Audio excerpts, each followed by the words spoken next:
Nice to have you all here. I sort of like this. This is, I feel like we're at more attention here. It's like school. Yeah, it's like school. Got more command here or something. Good to see you. So we have a copy of the agenda here. Does anyone need that? John, I'll give you a... Tonight, this is a special meeting. We're mainly focused on the harbor, the mooring ordinance changes, suggested changes. Does anyone need a copy of the minutes? And lastly, does anyone need a copy of the markup that was provided this afternoon, which basically... Which version of that? So this... This is what came out yesterday at 3:50 or 4:50, somewhere like that? Which now is replaced by something that John distributed. Right here. Draft number 3. Okay. Does everyone have a copy of draft number 3 at least? Yep. Okay. So let's just get some of the business over, and then I'm going to... We have another copy of 3. Yeah. We'll let us all just get on to the mooring, the focus of this. But we have minutes from October 24th. So hopefully someone's had a chance to read them, and we'll move to have them passed in a second. Someone good on a second? And everyone approve of the minutes meetings? Great, thanks. Which gets to the business no one likes. We need someone to take notes tonight. We got a good discussion going. If 2 of you want to split the task, one the first half, second the other half, that'd be a nice way to do it perhaps, but I need 2 volunteers or else I have to select. Wait, why do you have to have 2? Oh, we don't have to have 2, we can have just 1. I was just saying if people want to lighten the Oh, if you wanna load, do it. someone could take the first 45 minutes and someone could take the second. Does anyone want to volunteer for the first 45? I'm going to have to choose otherwise, and I know Jim's done it recently. I think David's done it recently. I can't choose the committee members because they're going to be busy. Bill Wright's done it recently. Grant, how about you? Have you been a recent victim? Sure. Does anyone want to have Grant relieved halfway through? The easiest way is just going to be to watch it on TV and then... I don't have the time to do that, though. No, So no, someone else I'm is. saying for Yeah. whoever- I barely have time to do this. Yeah. Appreciate it. Send me, I might suggest here, by the way, because some of the discussion could get sort of lengthy and technical, like as we come around the issues, just state the issue. Maybe a couple of the positions advanced and an outcome, so you keep things to like per issue 4 sentences. But our minutes would not normally be detailed blow by blow. People can watch it on Channel 79 if they want all the details. There's still a requirement for us It's to not do like a something, he so said, I'm, she said. yeah, okay. Anyway, thank you, Grant, I I'll really take the other appreciate that. half. I'll take the back half. Appreciate it. Good service, both of you, thank you. Yeah. All right, so just next thing I wanted to just say last is a reminder that nominations for continuing on next year. I was originally told this was the meeting for the nominations was going to, or the meeting for the nomination was going to take place early in December. I'm now told it may take place right after Thanksgiving. So we're a little moving up the time schedule. If everybody is interested in continuing or just can render me a verdict, yay or nay, would send me an email by the end of this week. I'm going to forward that on to John and the Board of Selectmen. I won't come after anyone or badger anyone, but Friday end of day is the deadline. So I'm hoping you all re-up. As I told you, I think we got good work ahead of us, and I think we're a good crew. So look forward to the list. And lastly, I wanted to just state we are still without a clear slate of officers to take us into the new year, and that's quite problematic. The new year's coming on in February, and with this going, I think there could be some activity prior to February.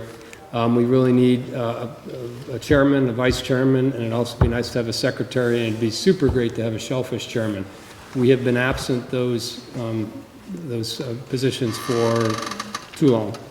And so I suggested if the only way to get those filled might be for a couple of you to combine yourself into a co-chairman roles.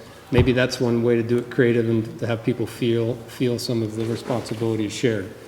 The only other thing I'd say is I know some people who've just recently joined and they feel like maybe they don't know enough to be the head or the co-head or vice chair. I'm seeing a lot of initiative exercised by newcomers as well as existing, and that's what it takes. And so to have the passion and initiative, I think you guys would do a good job. There's a number of people here who do a great job. And I certainly want to continue on in the commission and certainly would be available to help. So just as a encouragement, I'd love to see some people step up. That's it for me. So I thought we'd do a Harbor Masters report, however brief you want to keep it, and then we'll launch right into the Mooring Policy Committee business. Okay, so anyway, I was hoping that we would have a quiet shoulder season.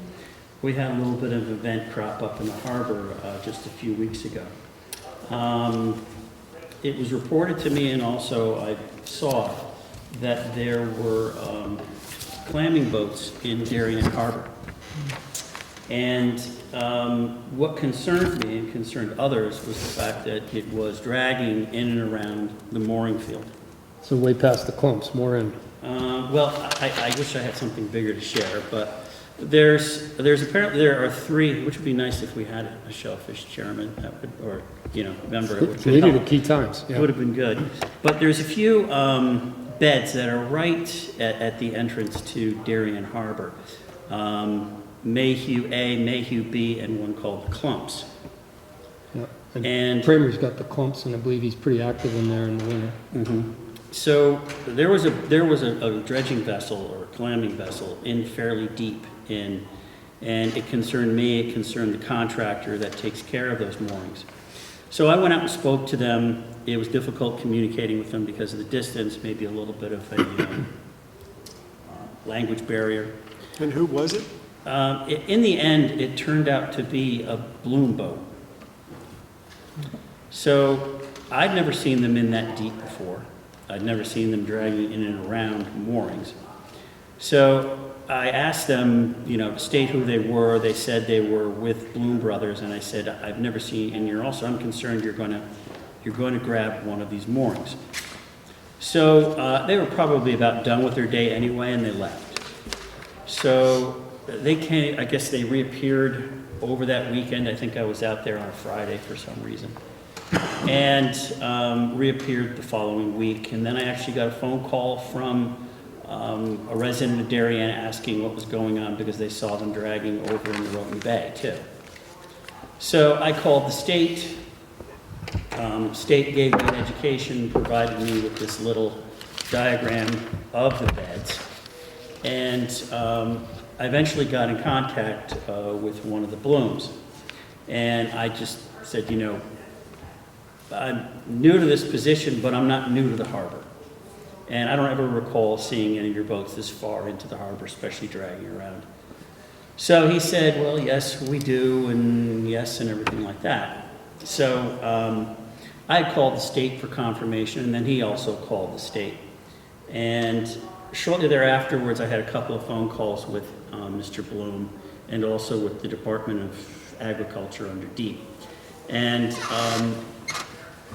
the Bloom Brothers put oyster stakes out in the harbor. There are now, is it 5, maybe 6 oyster stakes out in the harbor now? By that, do you mean in the mooring field? Yeah, they're in the mooring field. Yeah, they are actually north of can number 3, which is the second can Wow. coming into the harbor. So anyway, I have not had time to follow with the state to get actual GPS coordinates of where these stakes are in the harbor. I can't confirm it, but my feeling is, and I wish I had taken more pictures, to me it looked like the boat was north of what is now currently staked out. I can't confirm it, but Well, each boat has a transponder on it. And that's... And it pings getting to that. And you can, okay, sorry, didn't mean to. So the state has the ability to track all of these vessels. They have the ability to track it on the spot for the day, and then they're also able to reach back in history. The history takes them a little bit more time to repeat on. I have not had a chance to get back to find out what the history was. He told me on the day that they did their sampling, he was within the bounds. But the problem, what has now arisen is because we have some moorings in those beds, the Bloom Brothers have the right to ask us to remove the moorings during the winter season, or at least that's what I've been told so far. So I have a little more conversations I have to follow up with agriculture, but in the meantime, I guess it is upon you know, it is upon us to remove the moorings from that clamming area for the winter. That's the practice that Norwalk Harbor uses, as you well know. Yeah, They're required, they remove all moorings. right, you know, Wilson Cove. There's only, I've been out on the Five? water and checking it out, and there's only like 4 or 5 moorings, Yeah. a number of which are the Norotan Yacht Club guest moorings. And so it's not I guess we're fortunate in that it's not like deep into the heart of the mooring field. We can pull those moorings out if we need to, but I do think it makes sense to do what John suggested, which is confirm the GPS coordinates of the oyster stakes that are put into the ground, because to my eye, going out there looking at the stakes don't look like they're in the right place relative to can number 3. Now, it may be that can number 3 is in the wrong place, but we should get the GPS coordinates and confirm that the stakes are in the right place before we move anything. But there's not that many moorings that are. Oyster stakes are not new to that whole geography, but they typically are outside the Gulf One, like in the past. Yeah, no, he put these in specifically for the purposes of this discussion to mark physically where he thought the northern boundaries of those leases were. So there's 5 or 6 new stakes, brand new, that have just been placed there. And he called me right after he had placed them there. And then I went out and subsequently looked at them to see where they were. I took some pictures, tried to get some relative GPS coordinates. But what really needs to be done is go back to agriculture and see if they actually can give us the perimeter corners of Mayhew A and B, the clumps, whatever it may be that he's mapped out, just to make sure that they are in the proper place. Interesting, yeah. That's all I have. Let us know more. Yeah. So are we on to the next and focused item of the review of the recommended ordinance changes? You're all good? So we'll start with that? Yeah. Great, well, so everyone's got a copy. John, do you have a copy of what's, yeah. Do you want to lead it? I think Yeah, I'll have a the little committee context chair. first, Yeah, for go ahead. both the benefit of our group assembled, as well as, I guess, to the extent that we have audience listening as well. So we've been on a project, a subcommittee has been formed to begin looking at the ordinances. We've received feedback from John. We asked John 60, 80 days ago, what are you trying to accomplish with your ordinance changes? You've given guidance to us that there is need for greater control and management of the assets. So we began discussion with John saying, what are the types of things that you feel we need to optimize, you know, the utilization of the asset of the harbor and the mooring place. So this subcommittee began meeting, I think it's our roughly third meeting. We've drafted a series of language. It's been an iterative process, even up to today. You'll see tonight the current version we're defining as draft number 3. There are a lot more drafts than that, but we'll show that with you. Before we do that, I think it would be good for John, I kind of prompted him a moment ago, to say, when we asked him 90 days ago, what are you trying to accomplish with this ordinance change? What are you trying to fix, accomplish, or avoid? And I think that would be a good context to start the conversation for our audience here. Well, I mean, I came into this position once I saw there was an opening because I thought that there was an opportunity to, as you stated, manage the harbor. A lot of things have changed since the advent of COVID. And COVID really highlighted a demand for boating. And the wait list was exploding. The harbor didn't seem that it was fully utilized in some cases. I also was aware through the village grapevine that there were things that may not be appropriate. So I became interested, followed up, and once I started managing the harbor, understanding how things, I was fairly familiar with how things work. very friendly with the previous harbor master. He told me what some of the challenges were, and he was, you know, I found that for myself. So what I wanted to accomplish is to figure out how we could better manage the harbor. And then looking at the ordinances are written for a period of time of my younger days. I'm new to this position, but I've been in town for over 52 years. I've been on a boat since I was a little kid, and the dynamic of the harbor has changed drastically. And the ordinances were written for the yesteryears.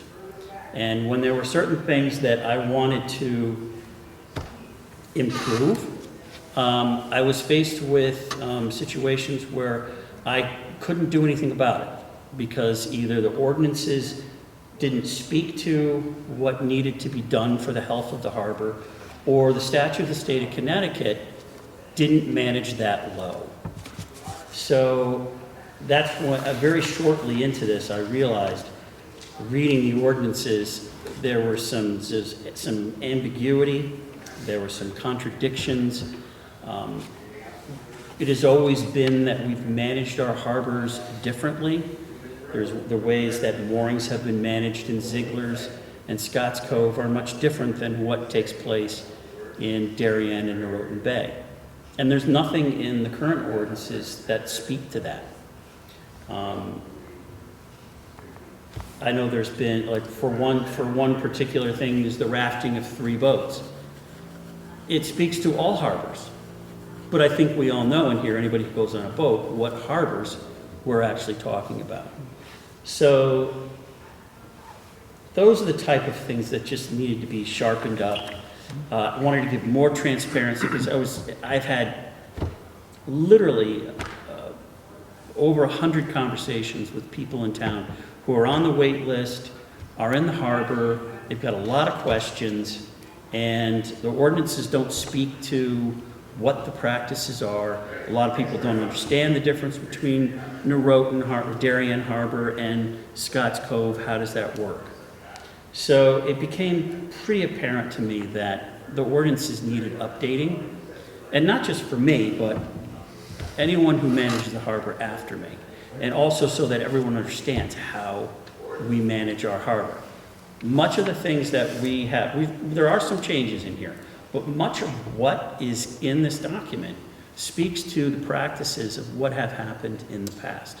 Like I said, there are changes, but a lot of this was to document the spirit of how the previous harbor master managed the harbor, and it just wasn't documented anywhere.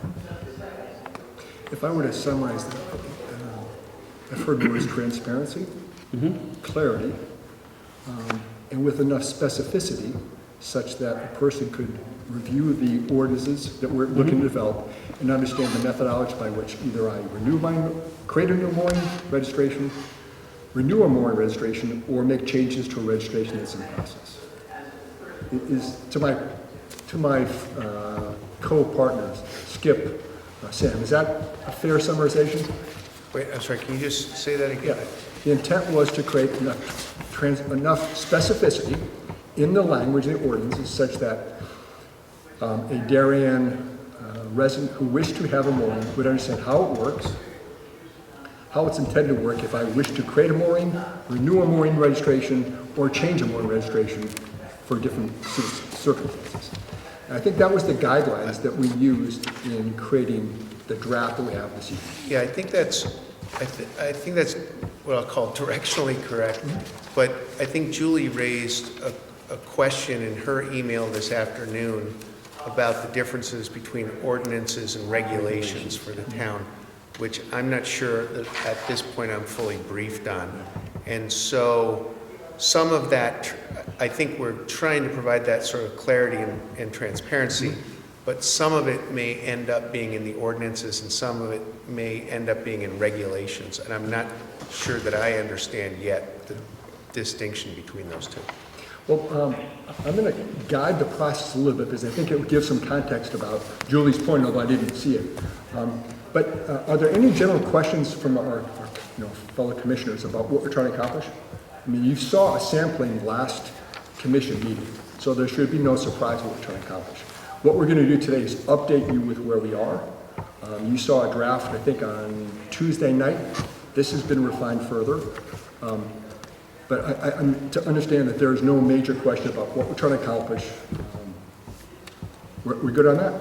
Okay. And a lot of support for what John said and what you've said, the transparency and the feeling in the town that things weren't on the up and up sometimes for the mooring field. So I think it's a great effort you've undertaken.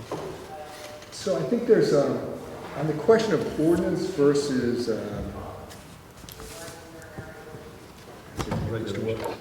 regulation, I guess we will continue to understand what we're trying to accomplish here. Give me a second. But, I created a document that I'm hoping will give you a little context about one view of what the steps are in this process. And my thought was at least it'll tie back to this whole discussion of when we bring in town council. We need coaching in terms of what may be housed in one form of a document, regulation versus ordinances. And I don't have that context or not know about it. This suggests that there is a multiple step process we've got to go through. And I'm a neophyte in development of ordinances, but this is one view of the world. We've met step one several times as a subcommittee. That's the fruit of what you see in front of you. Tonight is step two in blue, where we're circulating a draft regulation to this group. We're looking for input and alignment. We're not going to vote. Procedurally, we're not able to vote, but we would like the benefit of any thinking you have available, Julie or any other assembled members. There are some on 3 and 4, those are kind of, I'll just say branches to our discussion.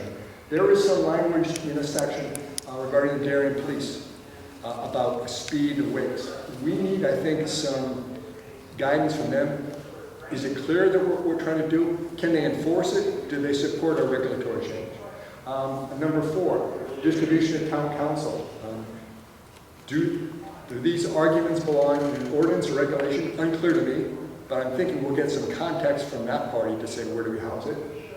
We need to make provision, just if I assume this is sequential, we need a public comment on the draft ordinances. We know that from some guidance from Lori Bora, who is gifted in public management of the committees. Again, I see this as, then we will need to come back as a commission and vote.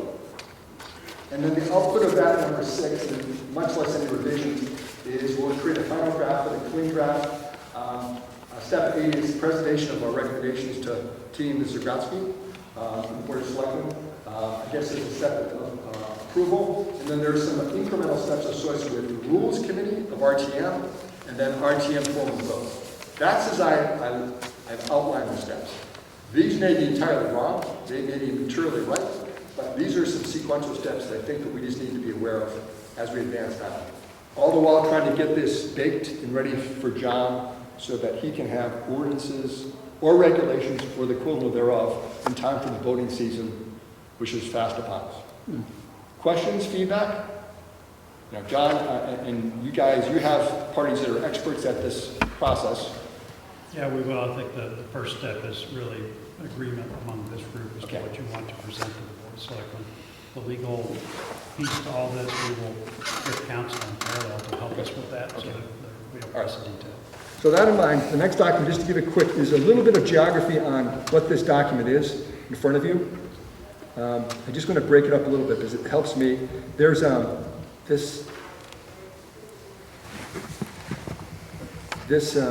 this beast of code of ordinances. There are a series of sections, and you'll see them kind of in this document. Definition, penalties, it goes all through this stuff. We've refined some elements more than others. For example, the warning tackle, 7826, middle of the page. We've done a lot, we've put a lot of content in there.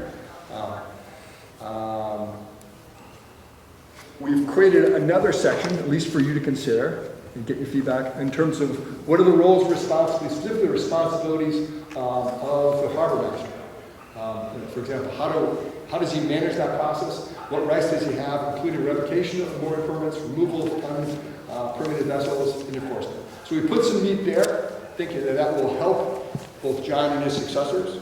We're trying to contemplate this to be a living document, but materially do a homework now, here, not kick the can down the road. Any questions on that? I had the general comment, you just said make it a living document. I had the comment that perhaps that's not what you should do, that maybe some of the size of this should be hardened to something that lasts a long time, and that the living parts are maybe to be determined policies put on the Harbor Master's website or something. That is one distinguishing line that may make this less brittle and more enduring. But Fully agree. My view is, it's a question of what level of specificity you put in. yeah, for example, like the 500,000 insurance, I said, well, those are commercial practices that change, so strip that out somewhere else. But Good example. that type of thought to keep this of a more manageable size. But there are two dimensions I would add into that conversation. One of that may be if there is a distinction between the ordinances and regulations, it would seem that the regulations would be the place to put the more granular details that are subject to change periodically.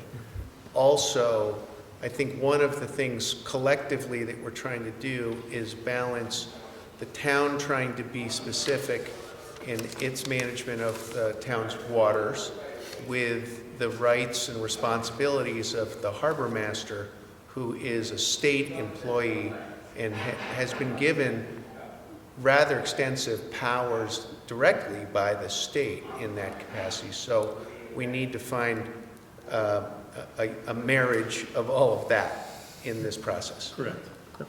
At any point in time, have we taken a first step to finding a lawyer who might be skilled in this, a practitioner? I know we have good general counsel for town, but this maybe gets into specialty zones.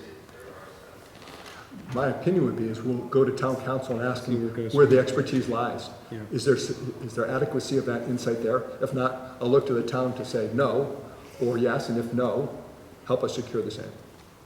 But I guess that three-legged stool that I'll just suggest transparency and clarity so that the average boat owner or person who wishes to own a boat knows how to navigate this question of how do I live within the intent of the ordinances. So with transparency, John's ability to manage the asset. I guess, and the third one is, do we have something that will live on with some kind of perpetuity? Okay, so that's kind of the balance point. So to lead us with that as a framework, let me suggest a couple different things.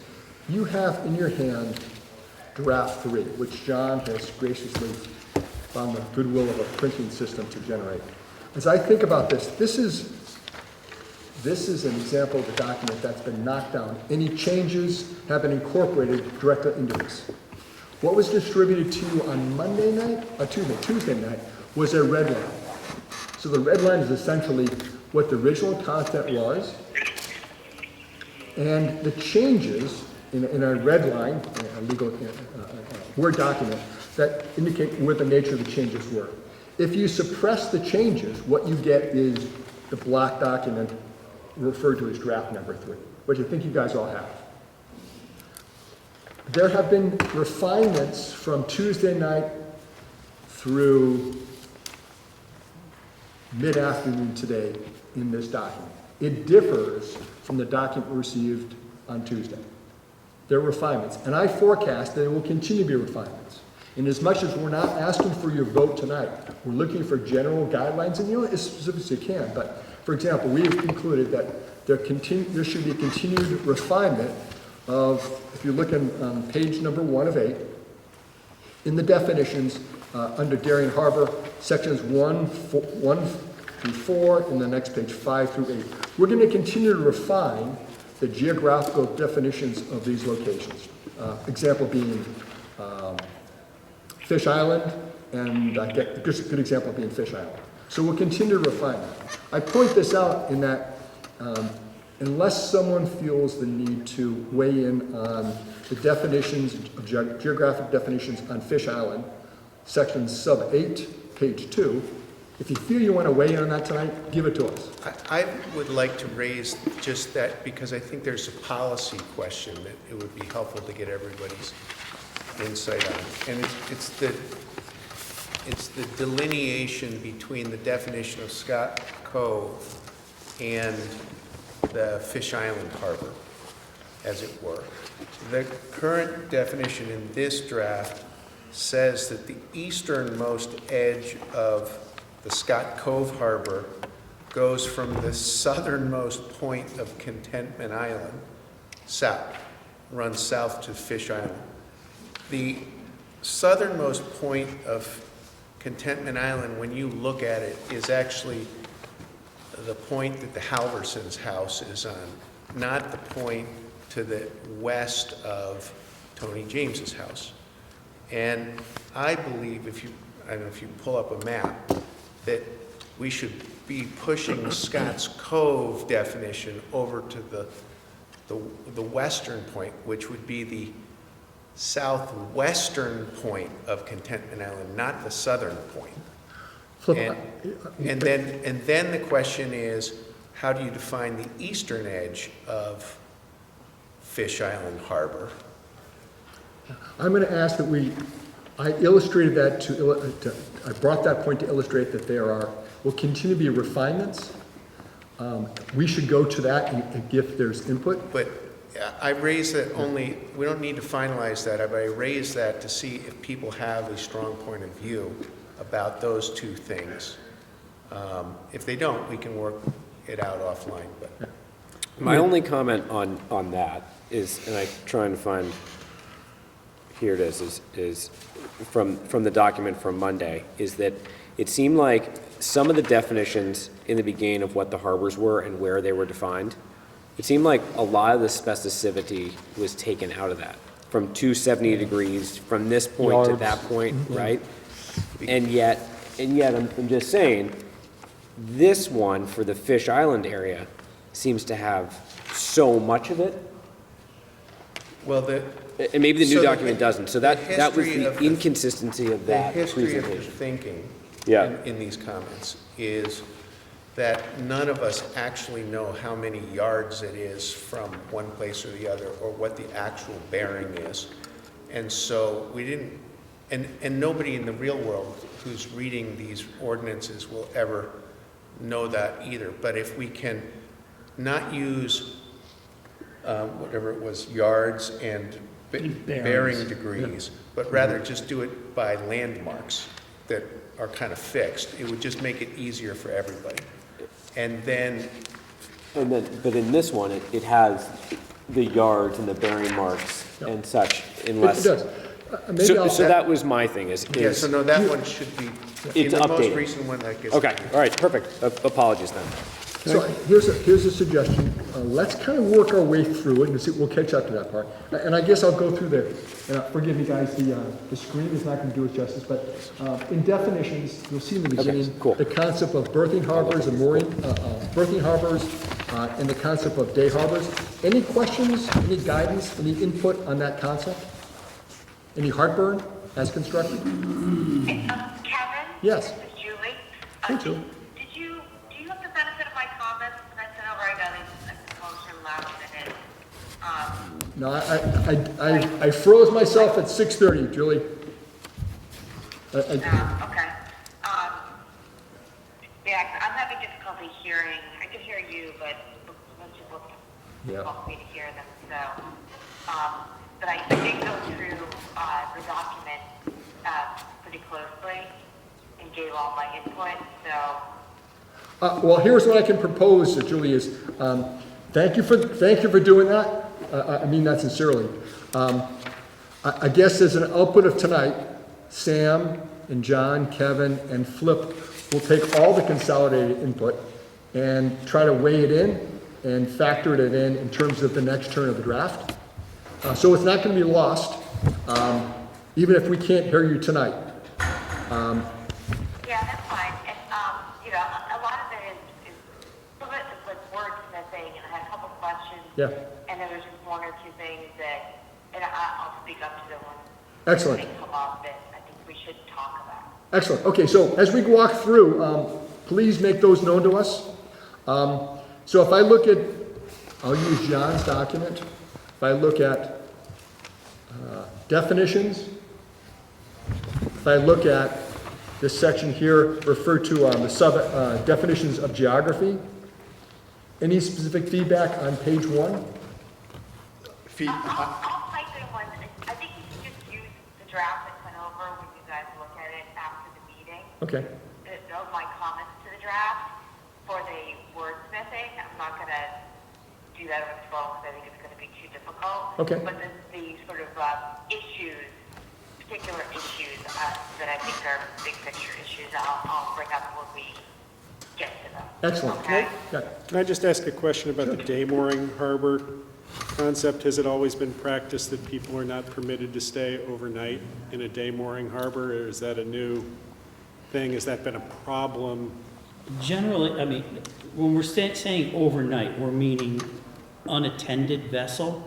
If you're on the vessel, you're still using it in a day capacity. In a berthing situation, that's where the boat is stationed permanently at the end of the day, and the captain has left the vessel. You see that language at the end of that first sentence, it says, and the boat is not left unattended? But So it's not that you can't spend the night in Sigmund Okay. Cove, you just can't leave your boat there. Okay. as it stands now, I'm sorry, let me interrupt, go ahead. No, I was just gonna say, so a lot of this text is around the concept of moorings, how you use them, how you get on waiting lists, et cetera. Is there anywhere in here talking about forbidding boats to anchor in any of these harbors? I believe that's the intent, but. Anchor? You mean throwing an anchor that's carried with the boat? That's correct. In other words, you know, we talk about rafting, 3 boats, 4 boats, whatever it might be, but is there anything in here saying you're forbidden from dropping an anchor and No, rafting? there's The answer is nothing. no. No. And I don't think we contemplated that, the need to create either regulation or ordinance to that effect. I'm not sure we actually have the right to restrict that. Yeah, yeah. I guess the only possible reference could be is to this aspect here that says safe navigation. I mean, you can't anchor a vessel in a navigable channel Right. unless there's an emergency. But to throw an anchor, over in the middle of the sound or in a harbor, as long as it's, well, let me use day harbors for an example, Scotts Cove. Yeah. To throw an anchor over in there, it's not an issue. There's really no navigable designated channel over there. You see many people just throwing an anchor over.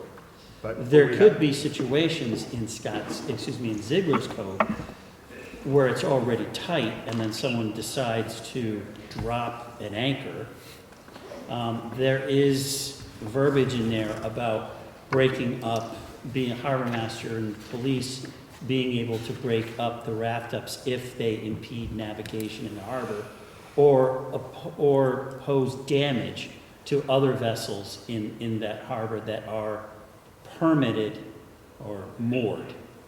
Is there an opinion that says we should contemplate that? I'm trying to tease that out. It doesn't exist. Do we have a problem we need to solve for? I just think there's a disconnect when we try to put rules around what you can do when you pick up a mooring. You can put 3 boats abreast, yet if you didn't pick up a mooring and you drop a Danforth anchor that has little holding power, there's not a rule in here that says, You're thinking that someone, if the harbor master came up and there's 6 boats rafted up and he's on his anchor, he's like, well, you can't do anything because "Can't I'm on touch my me, anchor. I'm on an anchor. I'm not and on the I've got mooring." 14 boats next to me. You're saying you're on an anchor, yes. Yeah, It just seems like a disconnect. But if it was, like, for instance, as I said, if there are 6 boats rafted up on one anchor in the middle of the sound, unless it's in a navigable channel, The section having to do with rafting, 7831, does not speak to moorings versus anchoring. Are you already empowered under It's your not, general it's, powers to? it's, it applies to anchored boats as well as to moored boats. Asking, are the police and John already empowered to correct what might be a dangerous anchoring situation? Is that already in your duties, or? That's the Authorities. rules of the road. it's like public safety 101, Yeah. right? yeah. This is causing a hazard. There's too many boats, and that's why. Navigation hazard, impeding a navigable channel, possible damage to other vessels, yeah, I mean, there's empowerment there to correct that problem. But you've teased out the appropriate point, a point of view that says, we've proposed regulation associated with use of a mooring in a given harbor. No, but that's not what the document actually says, though. I want to just be clear. The section prohibiting or regulating rafting of boats does not speak specify to whether mooring. the boat is anchored or moored. Yeah. It speaks to just rafting of boats. So it is neutral as to, it's really just speaking to rafting of boats, not whether you picked up a mooring or dropped an anchor. Why not say that more specifically then? Rafting of vessels either anchored or moored. You could say that. I mean, I think one of the things we heard from the police is the people who are in Ziegler's, like, they know the regulations. So like, make them as specific as possible. Yeah, I just don't want to see anybody's hands tied in terms of trying to enforce a regulation if someone says, well, I'm anchored, it has nothing to do with your regulation. I just want to make sure we're not leaving ourselves a gap there. Good point. Well, we can be more specific, but I think in concept, we were not trying to differentiate between those two scenarios. How about if we throw some language to that effect? I've captured the thought, rafting vessels on moorings or anchors as a concept? Okay. Do you want to, my thought would be is kind of go through this mechanically, so we don't miss anything. On anything associated with 7823 disposal of refuge, I wanted to stick to just definitions, two more comments. That bold, on page 2, the bold paragraph on town waters, just, I couldn't make sense of that. The east and west of the Darien and Norwalk and Stamford Darien borders. I don't know if that all makes sense, but I guess you guys are going to go over that with a fine-tooth comb. The other question I would ask, more conceptually, Holly Pond question mark. You're so looking the at old version draft, one. Got the long draft, version. old document, I'll ask you to It's refer in, to. yep, sorry, good. That's what I wanted to see, good. And Sorry. the fact that page 2 has bold here, I made no attempt to try to knock down bold. I have not put any work on formatting, numbering, conventions. I just couldn't figure out its content, and I was like looking at a map and still getting confused, but maybe I'm just too tired. There was an intent, I believe, to define town waters in a broader sense, in a global sense, Yeah. was the intent there. Seems to me we went right over, like Darien waters stop at the outflow of the Norotan River through Holly Pond. There's like a Stamford Darien line, but it seemed to me that we had this line going all the way to Chapin Point, so it would make Kevin, it- did you copy Seemed- this language from, I mean, this is not, we shouldn't like draft something new. There's Yeah. language, state language that defines And what I've- this is, I think. Yeah, I thought, If there is such language, that we should identify it. Yeah, Is- I believe this came, from something like that. I didn't see it fitting some of the language I've seen to that effect, Yeah. but Okay. I guess I'll say, my notes, our notes should reflect that the overall definitions from 7821 definitions needs review and refinement. these What lines Bill, come, what Bill's saying is Chapin Point is not right. It's got to be Cove Park, so, I mean, it's, there's a line coming out from. yeah, there's no way that's Holly right. Pond Whether out. the state wrote that or not, it's just not right, so. Unless we're proposing a takeover, which is, Yeah. it's nice shoreline. I'm not aware of any plans to secede from the state of Connecticut and define our own, but Chapin seceding from Stanford, they're coming over. they want an upgrade. Clearly they want an upgrade. Cove Park's nice, they've got that marina, we could take it. It is, nice. We'll take it. It's good. Okay, any other thoughts on 7821 definitions?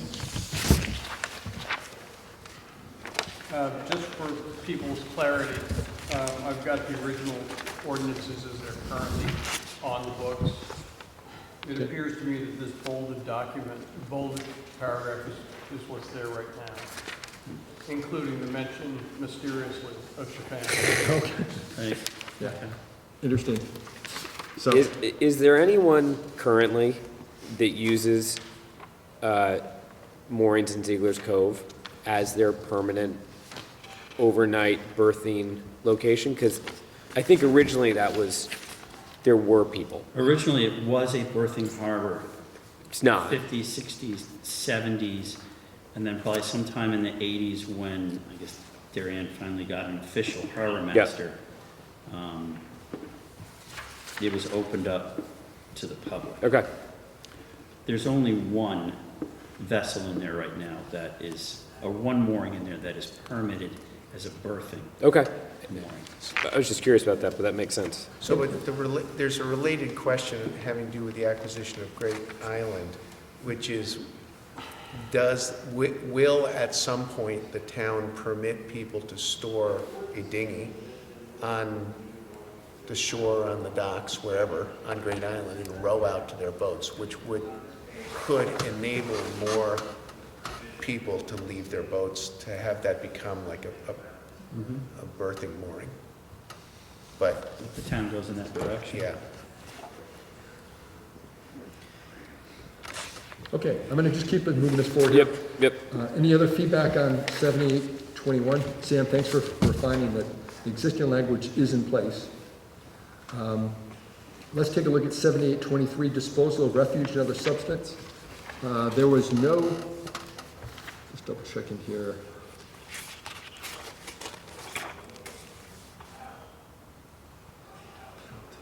What happens? 22.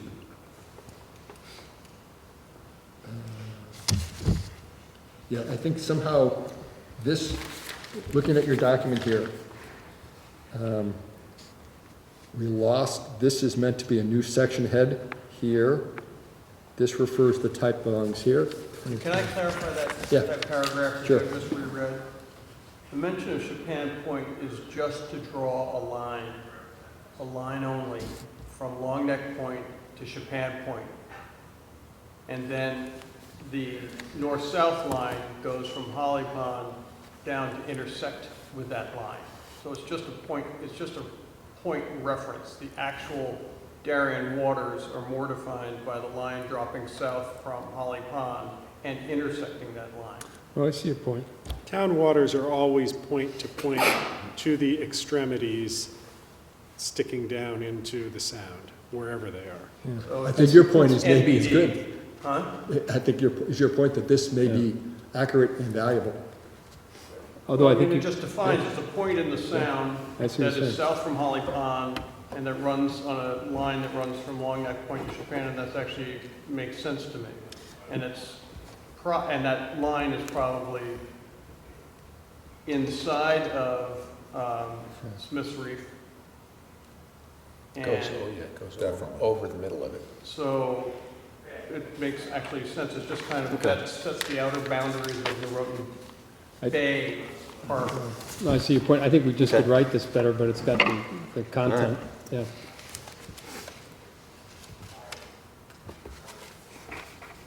Okay, I'm going to continue to advance.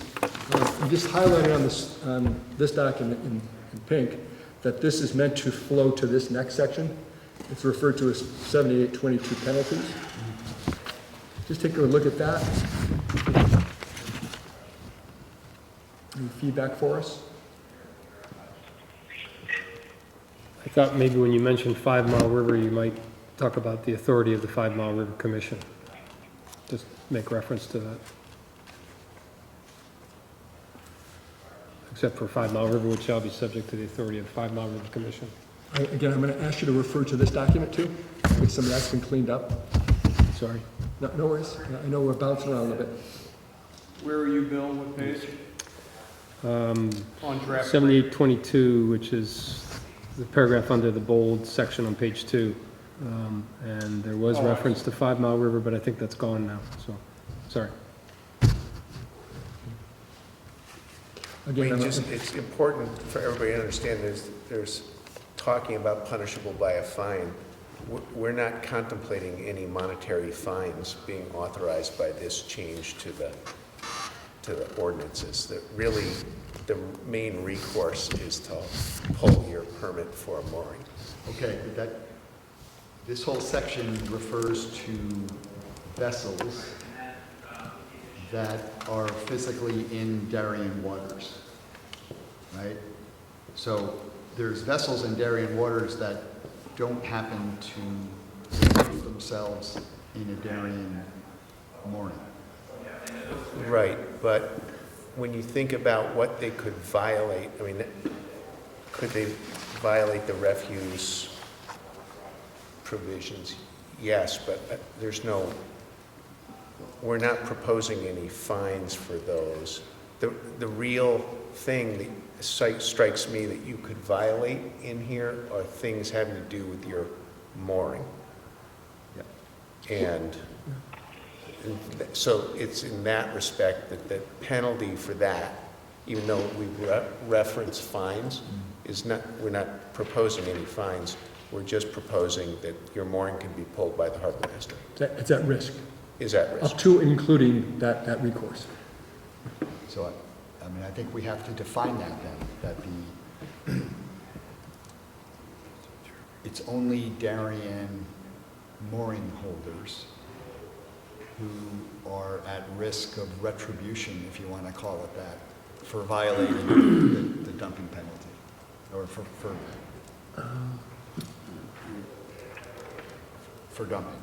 It's people can come from Long Island and do whatever they want. The town of Darien can't do anything to them. If the enforcement for Can't enforce it. dumping lies with the Darien Marine Police and/or Deep, or I'm not even sure it lies with John. You know, this section of 7823 is just in a sense, a historical section. Yes. And it seems like motherhood and apple pie, but your question is a good one, which is maybe we shouldn't even have it in here, because It's got to be duplicative with there's any number all of other sorts of state and other, federal. yeah, regulations. There are 1,000 things you can't do on the water. You don't need to enumerate them Yeah, all. what's it Right. gain us? Yeah. Yeah. And if the town isn't in a position to enforce it with all vessels, I think we would be better off not including it in the document. It's just going to be a compromised.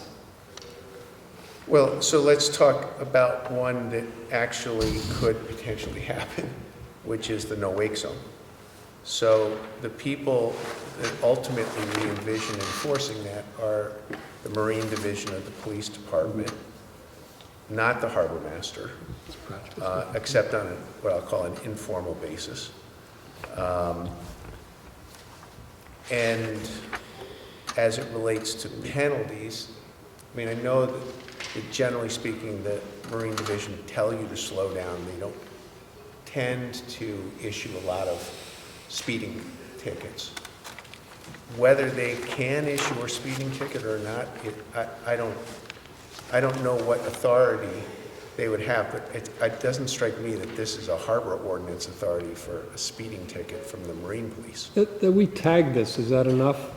Maybe we should focus more on things that are values, and this is more procedural for an attorney to help us with? Yeah, that's fine. I'm just That we tag trying it as to good enough? Yeah. follow up as on the questionable, yeah. basic point, which I think is good, which is some of these things. And without trying to beat this dead horse that we seem to have been beating, going back to our paragraph about the violation of any provisions in the regulations, well, it's actually in the section of definitions. It should probably be its own 78 something. It is, it's just it's not in the definitions, it's just that in this draft, the header got pulled up into the prior paragraph. The carriage return didn't come It down. is Look at the section end of the bold 7822. Never mind. We are asking from a consult to the Marine Division about its enforceability of the no wake zone, no speed zone. So I guess we can approach that the same way as anything here that would create any language we're introducing or anything we're removing that would create an enforceability issue. That's where I think we'll get our guidance, as well as town council. Okay, I'm just going to advance unless there's further input. 7823 disposal refuge. There is no changes in the regulation from what the original regulation on this section. We've not introduced anything nor taken away. But let's flag that as possible delete. Which part? 23? Yes. not that any of us disagree with its substance, it's just not, we have no enforcement mechanism, and it seems like there's already other rules. Right, and the state does Either have state or even enforcement federal mechanisms. level. But at the same point, if there's a repeat offender of someone throwing their trash over, their beer bottles over every weekend, right? And the police talk about it, and the police go to John, and they're like, hey man, there's a guy who lives in Darien, he's got his boat in Darien Harbor. Every weekend we see him throwing 100 beer bottles in Ziegler's Cove, and he won't stop. And does that Well, give but so John? the question is, So that's in a breaking that. terrestrial, on a land base, so say I empty my beer bottles on the side of the road, what is that a Darien law or a Connecticut? I don't know the answer to this. Is that a Darien law or a Connecticut law that you're violating by dumping litter? I like the keeping away from the procedural question there and just advertising our values. I sort of like that we're stating clean waters in our harbors make a difference, especially on the sewage with boats doing pump outs. I like that it's a sort of That is big and. quite clearly regulated already by DEP No, I very strongly. I agree, but this makes sort of an outward statement that says our harbors are important in the cleanliness of them. That's why I sort of like it there, just as a flag almost. My notes say, should we delete if we cannot enforce it? Is that adequate? I think that's the question. I think it's an enforceability question. You're interested in a qualitative side of it. It's qualitative, yeah, I admit that, yeah. Well, the enforcement would be to take the scenario of sewage dumping, would be to take a picture of it or something and send that to DEP and have them, and they have the rules already. I mean, to me, if there's an existing rule, a state rule, whatever it might be, the one you're using as an example, and the enforcement mechanism would involve researching the vessel owner by the registration number of the vessel, I don't think that belongs in our town ordinance. Because, if we say, oh, well, if it happens to be a Darien mooring owner will pull his mooring permit, that just seems like it doesn't align. Yeah, it's a higher standard for a Darien resident than a non-resident. I think if I've heard your point. Yeah. Yeah. All right, so I've made this note. Should we delete if we cannot enforce it? I'll also say it's easier for a town resident who witnesses something wrong going, bottles being dumped or sewage pumped out, to look up the town ordinances, to look up state ordinances or federal ordinances. This is an easier accessibility for him to know that someone's doing something wrong because I read it in the ordinance. So another qualitative. I'm going to lead us forward. So under 7824, there was one proposed revision to the language here, and I'll just kind of highlight this. The Park and Recreation Department, I'm going to circle the word department versus commission. The original word was commission, meaning, the intent of Lori Bora, representing Parks and Recs, is that the department versus the policy arm is responsible for the actual placement of official markers. Any questions in that distinction? It defines who does the work, not if the work should be done. I think we can all get through that.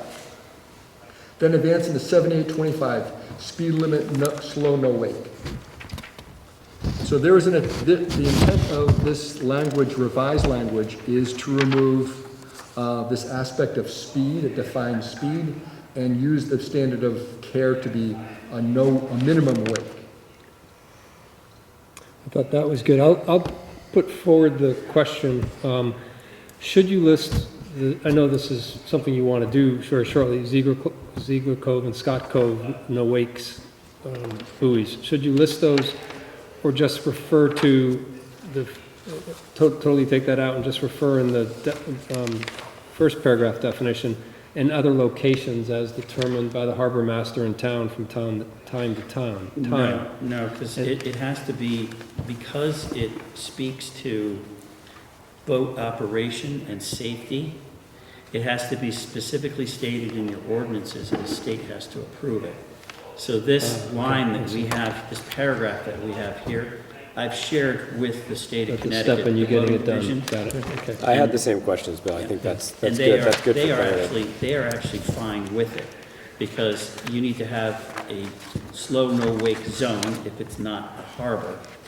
And then that allows you to get speed buoys or wake buoys placed in those areas. I was actually trying to get you more flexibility if this then If you becomes wanted an to add issue. more. More. I was They- thinking of that they- too. They don't work that way. Yeah. Good, all right. They have it locked down. So this is an example where I've got, I'm preparing, go ahead, Julie, go ahead. Oh, I just wanted to point out that in this section, we talk about a slow no-wake zone, we talk about a minimum wake, and then we talk about a no-wake, depending on which section of the section you're looking at. So can we just be consistent on what the terminology is? Because I think we're seeing the same thing in all three places, but we've talked about it in three different ways, which makes it very confusing. Yeah, it should be, she's correct. So I'll ask one of my colleagues to make a note of, or suggest different language. So consistency of languages, I I think Julie's think point. it is actually consistent. Yeah, maybe create a defined term and use it throughout so that it's clear that it's the same standard in each section. Well, I think it speaks to minimum wake, but then defines the zone as slow no-wake zone. And then down the last sentences, talk about a no-wake zone. No. Right, but I think what they're trying to emphasize here is the vessel shall not produce more than a minimum weight in all Darien harbors unless a higher speed is necessary to maintain steerage when the vessel isn't within strong current. I think it's pretty clear. What version is Julie looking at? She doesn't have three of them. She doesn't, may not have to. All right, Julie, if- That's why- yeah. Yeah, it's just a matter of creating, like, calling that like which will be referred to as a slow no-wake zone, and then in the next sentence, there'll be another slow no-wake zone, just because otherwise it's confusing as to, is it a no-wake, or is it a minimum wake, or is it a, it's being referred to, I know we're talking about the same thing, but that's not how it's translating into the language. Okay, on sentence number 2, I can incorporate, in no case shall the slow, no wake condition produced by a vessel create a danger of blah, blah, blah. Okay, I think we've got it. I think we've got that concept. Got it? Any other questions associated with that section 7825? Or any other feedback? Believe it or not, those are the lightweights ones we contemplated. We thought there wouldn't be much time on that one. Let's start to get to the meat. 7826, mooring, tackle, and gear. So I had a question which I would immediately defer to any legal minds. Under 1C, we're talking about who's responsible or not, and I'm just thinking, here's a little tidbit responsibility thing, trying to keep the town safe and say it's all the boater's fault if he does wrong. Just want to make sure that we have something that's going to blanket, the minimum standards we have, any practices we're suggesting here. So I would love a lawyer to look at how does liability run through this whole thing, and you want to make sure that the town has none. Yeah, without question. That's why we're looking for, my view is town council should provide an umbrella view, a macro view, as well as a micro view in each element, considering practical, defendable, enforceability, all those dimensions. I hear it saying that the local boaters shall be responsible. I'd also like to see the town shall not be responsible, and the, whatever the legal language would be, not responsible and not having any financial issue if anything that happens, et cetera. So. Why are mooring balls mentioned specifically, but not in this definition, but not tackle or anything Is there a separate document for tackle? for tackle standards? Okay. Grant, where are you, Under 78-26, almost the last part says, standards regarding the color, shape of mooring buoys are required to comply with subsection A, section of 115 regulations. And it just seemed odd to me that it doesn't say What those are? all standards are required here or in this, set by the harbor master. It just points out the But the- mooring ball shape and There's a style. But this separate- there's a Connecticut separate document regulation- on the town's website It- for the current standard. This Connecticut regulation, I believe if you go and look at it, has more to do with the visibility of the mooring ball than it, so it is, and it's a Connecticut thing, it's not set by town Okay, regulation. It's more like you have to, it can't be some subtle thing that you're gonna drive your boat over. okay, Which is different than the strength standards or the weight standards. okay. Just me reading it, I thought it was odd that that was stated, but none of the other parts were stated. I get that the standards are gonna be on the website and are set by the harbor master. I just stumbled over that fact. So the question's been answered. Would it help if we said the color and the shape of the mooring bars are also required? Because I think it's actually a further requirement. Not only do you have to comply with town standards for strength and weight, but you have to comply with the state standards for visibility. Maybe that language changes a little bit. I didn't know why it was singled out over the other For my part. benefit, can I ask you to refer specifically where the passage is referencing? Section 7826, 26? Last sentence. Lot sentence, okay. last sentence, standards regarding the color, shape, the color and shape of mooring lures are required to comply with section, and it names the state paragraph. So, totally fine, the question's been answered. I just, when I read that, I was like, it's weird that we would mention that, but not the other stuff specifically. Okay. I'm going to go to 7826, section 1. Any feedback on that? Yeah, I got feedback there. In the first sentence, 1A, the sentence ends with the words minimum specifications. Okay, and those words are used other places in the document, for example, in section 2, we also refer to minimum specifications. That feels like a term that needs a definition, okay? If you look up in the verbiage above, under 78-26, nowhere in there is the term minimum specifications defined. So And it's think- capitalized, I'm sorry? and it's capitalized both in 1A and down there in 2. It is actually, Correct. if you look at page 8 in paragraph B, now whether this is the right place to do it or not, but it is defined in that paragraph. I didn't pick that up. But shouldn't any defined term be listed before? It's used. Yeah, That's what I was thinking. yeah. Yeah, so but we can pull something Yeah, from that. sure. So I think this aspect of introducing in 7821 definitions, minimum standards, okay, so we Minimum use specifications is the minimum one specifications. I think requires a definition prior to Yeah. using it. Kevin, to that same point, it's referred to as waters of Darien. I think the defined term is actually town waters. Okay. So let's go back to, let's tie those together. So the idea that we introduce minimum specification under 7821 definition, we'll introduce that as a new addition. And then, Julie, your point is associated with,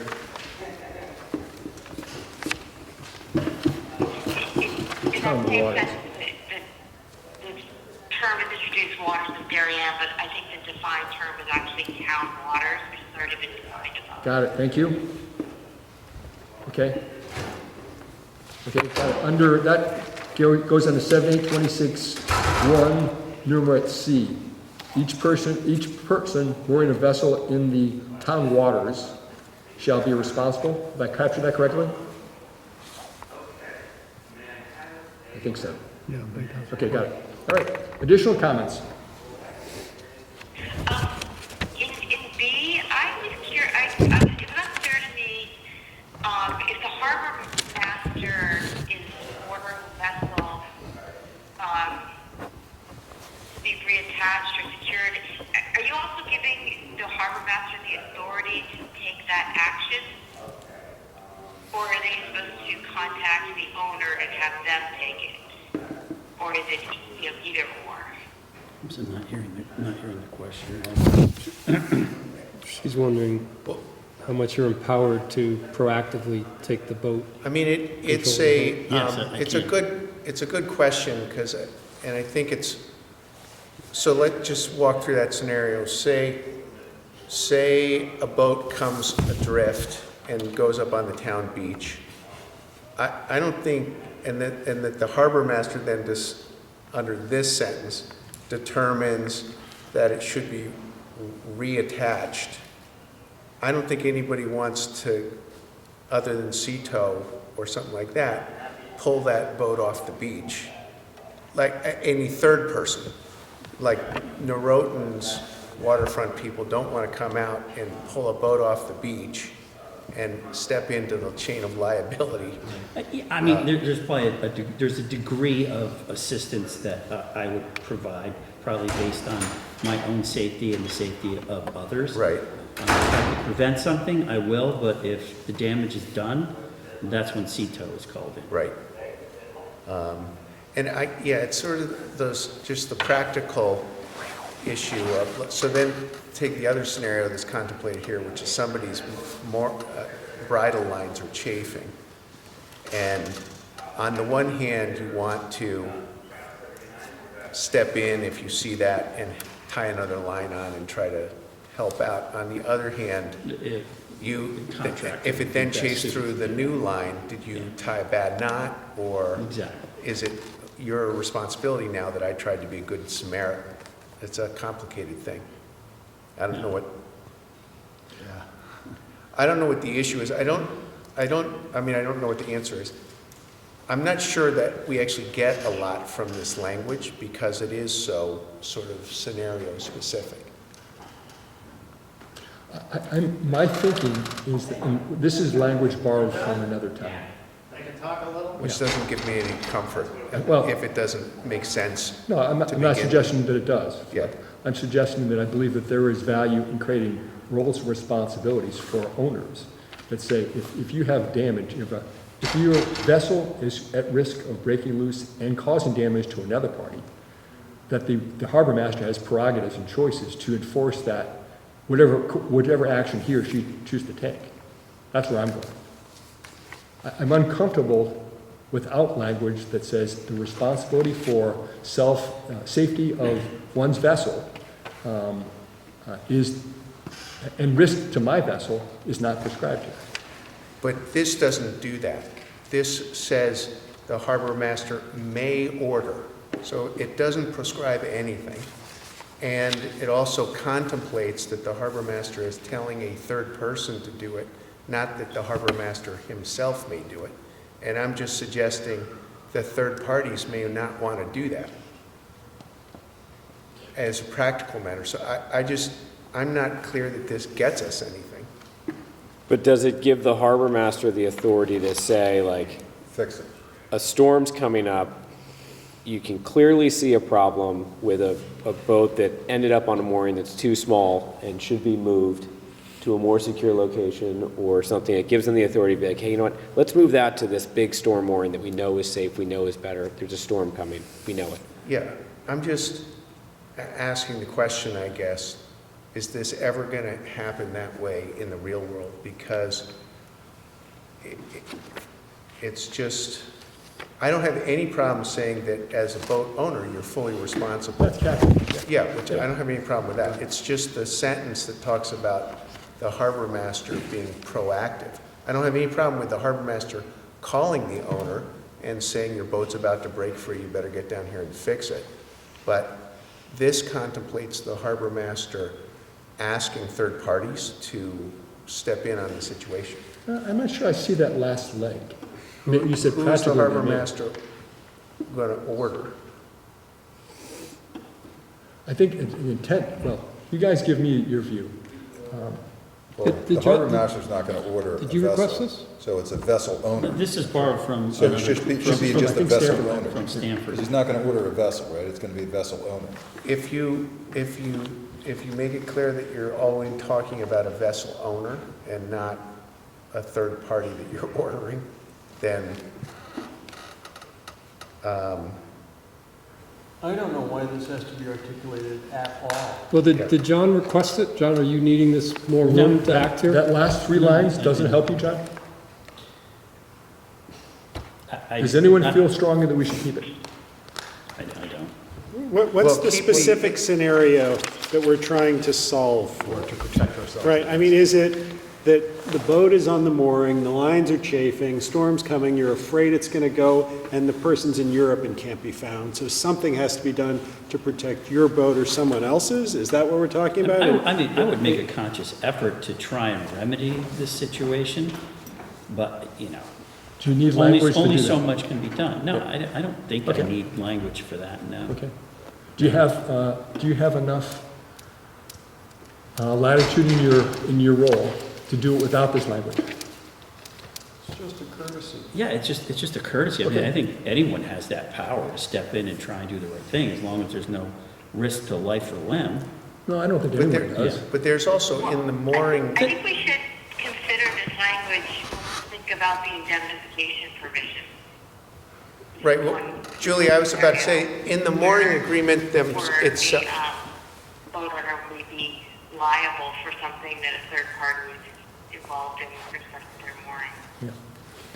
Is that adequately captured in 1B, the first sentence? The owner of any vessel shall be responsible for causing, basically, this is statement of their obligation. but this, to me, is one of the areas where we are potentially getting too down into the weeds in the ordinances, because John's mooring application has indemnification provisions in it, and all sorts of stuff. So if John wants to have the ability to say, I could retie your boat on its mooring to shore it up, and by signing this, you've indemnified me, that is an enforceable construct. Just this language there's nothing enforceable here. How about if, does anyone object to removal of the last sentence Yeah. under 1B? Anyone have any heartburn? Well, no, second to last. 1B, the last. Second to last. Second to last, the last one is that any costs incurred shall be Oh, responsible yeah, for thank the you. So, owner. okay, the harbor master, restated. The harbor master, I propose we strike, the harbor master may order any vessel that may be broken loose from its mooring, tackle, or, blah, blah, blah, is at risk of loss to be properly attached or secured. Anyone object to that? No, I'd be fine Good with Okay. changing it. Thank you. Okay, we'll delete that. Well, then, the concept of the last sentence is right, it just then doesn't, it kind of doesn't Yeah. fit. It sits out there, so just skip it. Let's take it out. Okay, anyone object to the last sentence? Any costs incurred shall be the responsibility of the owner of such fish. Yes. Okay, so we're gonna strike that. Very good. Okay, I think have we processed 1A and B as constructed? Julie, have we captured your thought? I mean, yeah, I was just raising, I think we've talked it through. Okay. So Okay. that's helpful. 1C, it's revised, each person mooring a vessel in the town waters.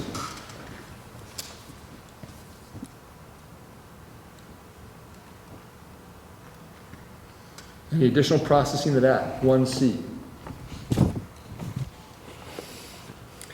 Just to point out, to me, the most actual practical scenario of here is when two boats hit each other on the mooring in calm weather and one boat damages the other. And so, I don't, this says that you can like sue the other guy, I guess. Or I don't know what it says in that scenario, but that's actually the scenario that you see out in the mooring field the most frequently. I don't know what this says about that scenario. I mean, it's not that you can just pull this paragraph up and go to your neighbor and say, write me a check for $250. So I don't see the point of it. I mean, I guess that's what litigation is all about, assigning responsibility, right? Yeah. like based on the facts and circumstances. And the other issue, I think, with this term is that you, as the boat owner, you could do everything right. You can have the right tackle. You could secure the boat properly to the right tackle. And you can get confronted with a weather event that exceeds what the right tackle was designed for.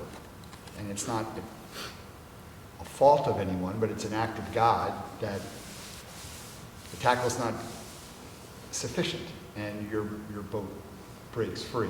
And you may still have liability, Right. but that's for a court to determine. It's for a court, it's maritime law that determines it. It's beyond my understanding, but does it belong in the town ordinance? That's all. Is this trying to put responsibility for damage on the vessel owner rather than on the harbor master, who, in your scenario, Flip, of boats colliding during calm weather, comes and says, well, you put my boats too close, the boat's too close together. You or the town or whomever is responsible for the damage of them colliding. Well, but there, the indemnification provisions of the mooring contract, I think, have to kick in.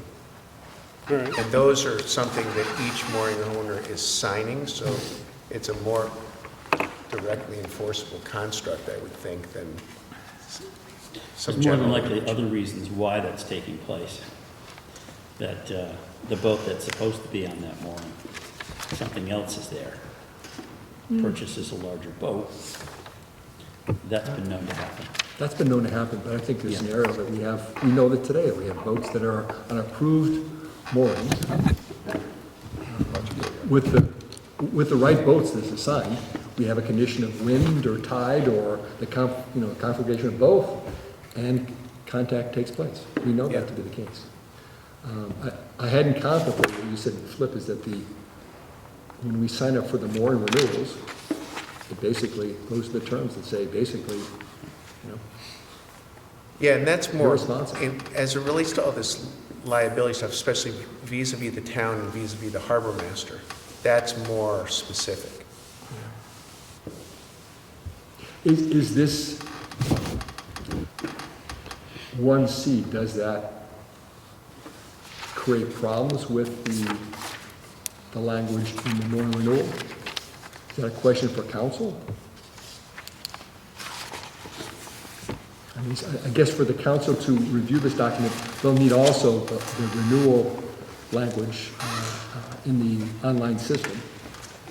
My inclination was that this sort of did the wrong thing. I'd rather see the town's not responsible for anything that happens, if something happens to your boat. That was sort of I didn't know what we were wading into talking about what individual boat owners daily Yeah, you're lives. just creating a cause of action here for other boat owners versus protecting the town, right? Yeah. Is the recommendation then to delete 1C entirely? And then, I would at least consider that. Okay, yeah. all right.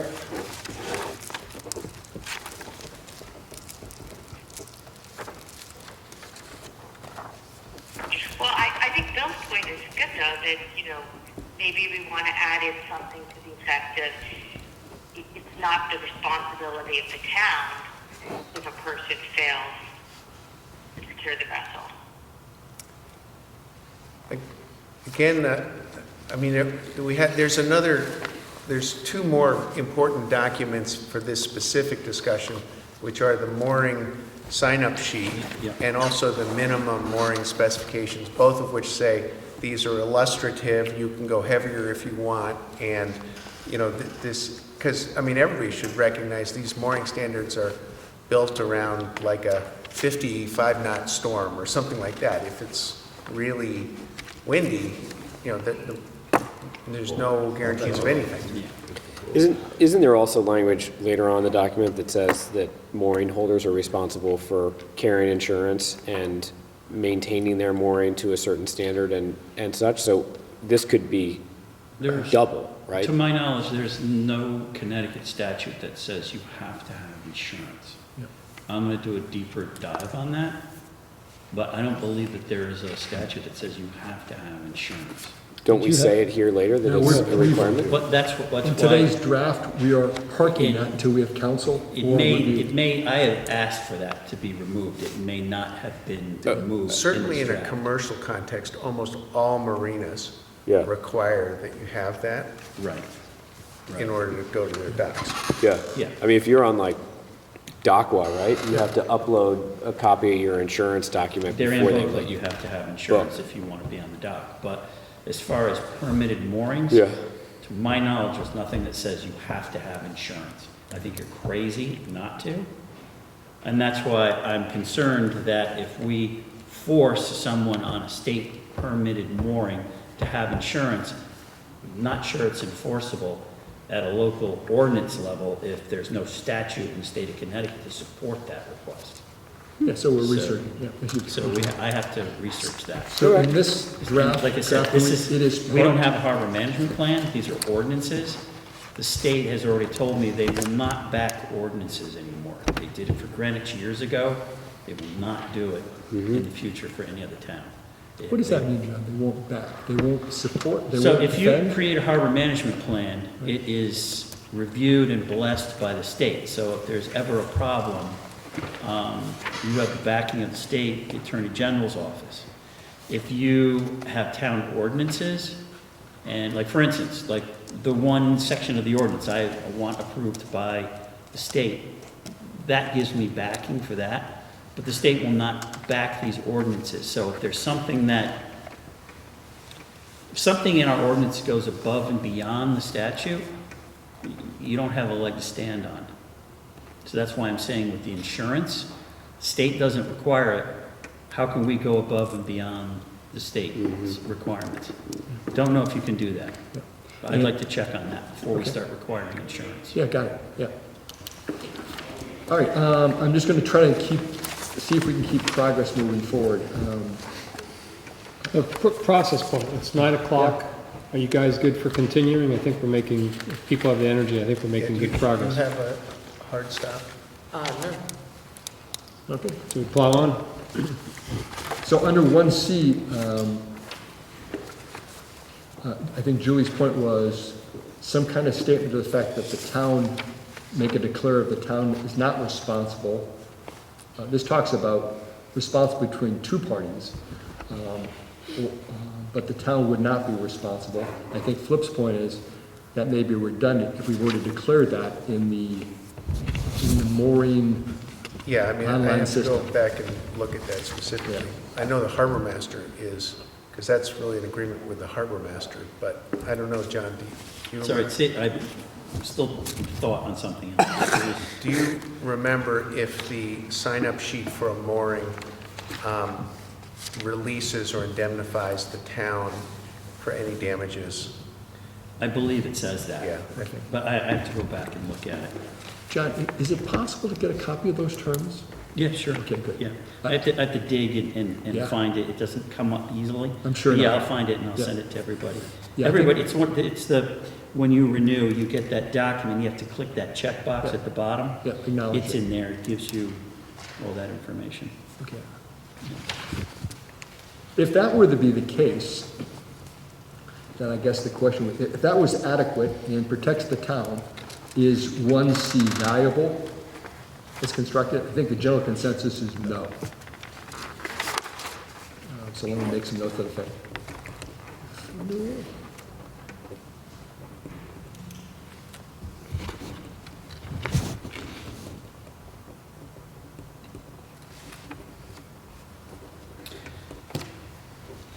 Okay, got it. So if, I. Is there any notes reflect- concern for someone who has not? I hope I don't sound stupid here, but is there any concern for someone who is not permitted? If I'm from Norwalk, But how are you have nothing enforceable. I mean, if a person has a cause of action against the town, they have a cause of action against the town. Yeah, You what I'm can't- saying is though, is if the release is in the mooring permit and you don't have a mooring permit, do we expose ourselves by deleting them? I don't know.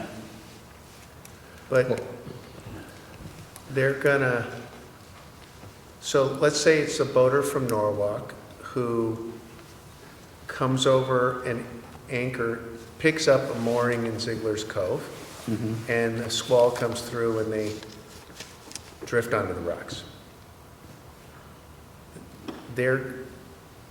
How is a statement in here saying that the town of Darien shall have no liability for anything, how is that enforceable against a random person? That the town of Darien could just say that as a matter of all of our ordinances, that we have no liability for anything. Which A blanket statement. that doesn't make any sense. I mean, I'm not the lawyer here, but I'm not either, but, I think that we'll have the benefit of counsel yeah. yeah. on the whole macro picture. All right, I'm going to propose and move to 7826-2. Take a look at those identification of approved. My understanding of what John actually does is we have this a little reversed, which is John sets his own standards for marking the buoys and then he puts the markings on. It's not, you don't send out a sticker to each mooring holder and then ask the mooring holder to put on it. It would never happen. Yeah. So this contemplates that the mooring holder has to put it on. It's reversed in the sense that John can set his own markings and he has the right to put it on your mooring. This has been approached a couple of different ways in the past, as far as getting the stickers on the buoys. Sometimes the contractors do it, sometimes the harbor master does it, sometimes Boy Scouts do it, you know. But in all of those cases, they're doing it on behalf of the harbor master. It's Right. sending it directly to the mooring holder and asking them to put it on. It's That would not more than happen. likely not gonna happen. Is there proposed language to change? Is there proposed language to modify? Yeah, Okay. yeah, So- it's basically just to reverse the, because this says the notice of the standards will be provided to the approved mooring permit holders, which kind of contemplates that they then comply with the standards. Where, what it is the harbor master can set whatever standards he wants for marking the harbor, and then he can see to getting the stickers put on. I mean, we don't need to wordsmith it right now, but I can take a cut at that. Okay. But I just think it's, in concept, reversed. So I think that your thought is, in practice, we reverse the role of the application of stickers from the harbor master to the mooring holder. No, in Reverse. practice. In the practice. other way The around. harbor master puts the stickers on the Okay. boats, that's Yeah. the practice. Okay?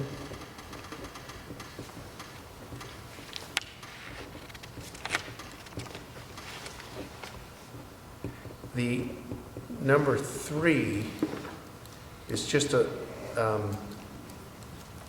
cost question, because there's work involved with this, and typically when there is a winter stick, which is kind of left over from the prior winter, it's because there's some dispute with the mooring holder, or the mooring holder has ghosted or something like that. So who's going to pay for the stick to be removed and some new tackle of some sort being, and who's providing that mooring float? So I just think it's a practical question of, I think that the concern behind this language is that the winter sticks are hard to see during the summer, and you drive over them and get them wrapped around your prop or something like that. Yes. I don't know what the right solution is. Well, I think we're looking, I think I don't think we're there'll be as looking at the many of here and them. now, which there's a fair number of them, because we're in the process of assigning them, because there were a lot of vacancies over the past couple of years. This shouldn't be a problem going forward this season, because the plan is to get them all occupied. What I could look into is possibly purchasing some buoy balls. We have, at Norotan, we have these little 12-inch bright orange fender balls. And frankly, we want to, if you're going to put something on them that's higher visibility, the orange ones are good. Yes. But you also want something that is not going to look like an actual mooring ball that someone's going to pick up, I was because thinking that same you thing. don't know Yeah. what's down below there. So you don't want something with a bridle on it, or Good point. as, Yeah. so, yeah, I mean, I think, but I sort of feel like this is a point we should work with the harbor master on and not put in the ordinances, because it's just sort of a practical out on, I think it's a good point that if we can have fewer winter sticks, that's better, or if they can be more visible, I think it'll naturally occur that way. But if we have to go put 3 or 4 of these out, little orange balls, that's fine too. But wasn't this intended to be, you have to do your job, as a mooring holder by June 16th? Wasn't that the intent? I don't, I think that was, well, I think it should be, my opinion is it should be housed more properly under 7832, rights and responsibilities of the mooring holder. but understand that that's not the way it works out in the harbor, because it's, the timing of this is really set mostly by the mooring service contractor, right? They're out doing it. It's rare that you get the mooring owner saying, oh, slow down, don't do it. I got it. That's fair, but I think that's a practical way, but also, where should the responsibility, I mean, if you don't hire, if you're a mooring labor, and you don't pay for the mooring service to make the switch from the winter stick to the summer stick. Yeah, but nobody does that as a practical matter. We've only got one person in If that- they're gonna do that, they haven't renewed their mooring contract. If they're gonna literally just leave their unless there's a dispute with John, in which case John frequently will say, don't put the mooring in, because I don't want the person using it until we resolve the dispute. It's the issue of having winter sticks out in the harbor is just one of work, I personally believe, is by and large one of John cleaning out the harbor, and there are just disputes that in the past year have been, keeping moorings not being in there and winter sticks being in there. I think that will go away this next season. It is probably because I've been subject to at least, well, this past summer, where there are mooring sticks as I navigate my vessel from its berth, mooring to the channel. There's at least 2 locations there. Yeah, That's what there's I'm no saying. doubt that this past summer, there's a lot of winter sticks. But again, it's not really anybody's fault. It's more of as a result of the transition of cleaning people out of moorings that they shouldn't have been in. So we're talking about a symptom of a dispute, right? If there's a winter stick sitting there on June 16th, to me, we should strike the clause. But it's a symptom of dispute and also allocation of the moorings. We had a surplus of moorings this year. I think it was like 35 moorings that we had open up. I populated roughly 20 of them. The remainder, my feeling, was not fair to the people at the top of the list who had committed, expressed an interest, but already committed to Slips. birthing elsewhere. So it wasn't fair to me, for me to continue on down the list, and then they would not get a chance the next year. So I only went so deep and then I stopped. Out of fairness to the people at the top who just couldn't accept because they already had accepted birthing elsewhere and had expressed an interest, they really wanted to be in the harbor. So that's why we have roughly probably 15 or so winter sticks in the harbor. So could you take this out and if it becomes an issue, can this easily be added to your mooring tackle standards and your harbor master standards, that this doesn't have to be a town ordinance, but I guess. guess, It- yeah. This will If it not gives you- become, this will not be an issue. Yeah.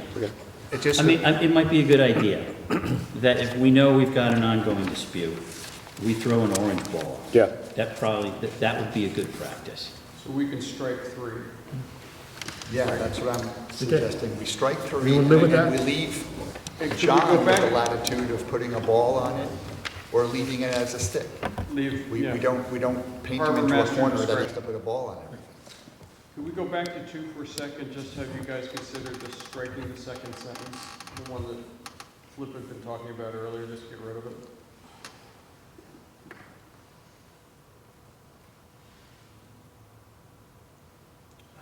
Sorry, where? Notice of such No, no, standards, the Sam? one above. Just yeah, that we second were just gonna rewrite that offline. But I thought we could just delete it. You're suggesting deleting The second sentence Yeah. only. Notice? notice Yeah. of such standards to be provided to all mooring. Well, but you don't need to provide notice to the, Just yeah, strike it. yeah, maybe that first. Yeah.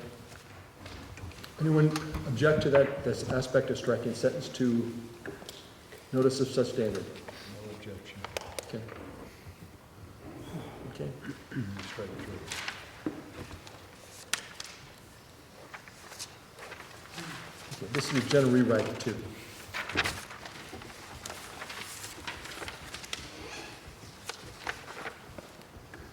Okay.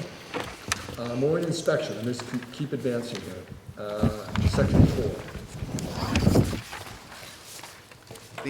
I just had a couple of thoughts on this. In A, this, the second clause of this says, no mooring shall be placed in the waters of town waters without inspection and approval by a mooring service. I think previously we've had the formulation that no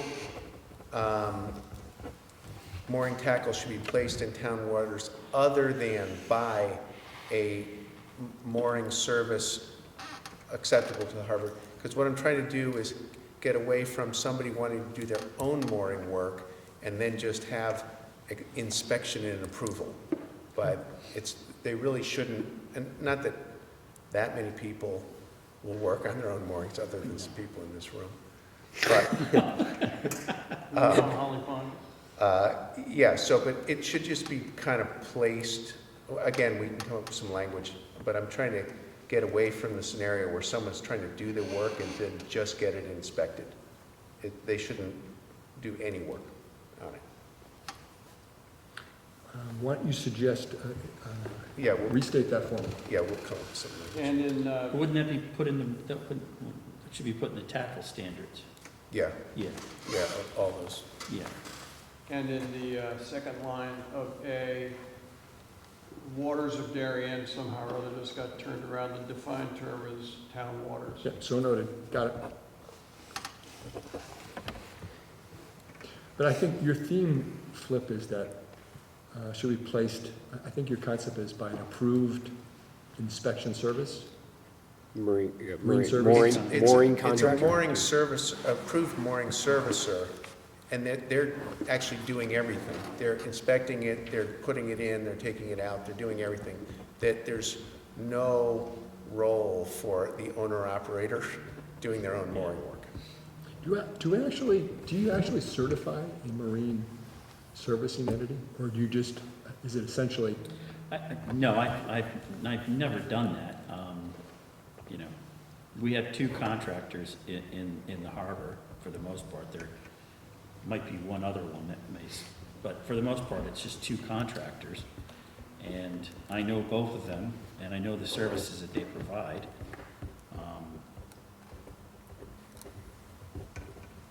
They're servicing a large number of moorings, and as far as, I don't know if there's actually there is no certification for yeah, a mooring contractor that I'm aware of. No, the standard here is just acceptable to the harbor Yeah. master. Okay, Not- okay. There's not Yeah. a Okay, so- certificate.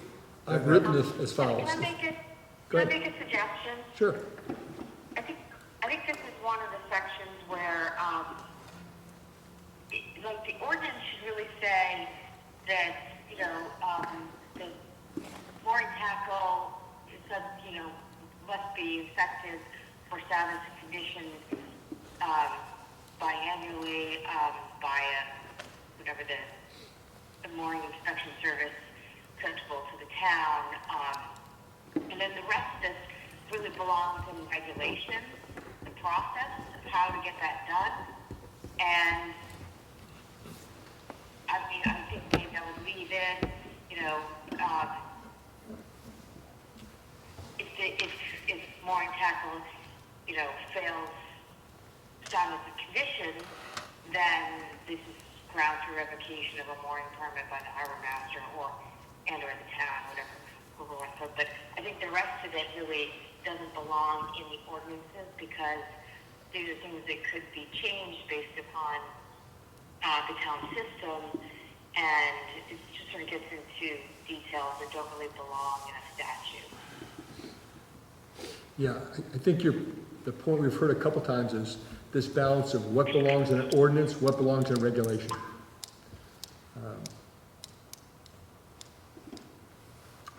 I look to, if there's any insight here, I guess we're all in general agreement. Where do we strike that balance?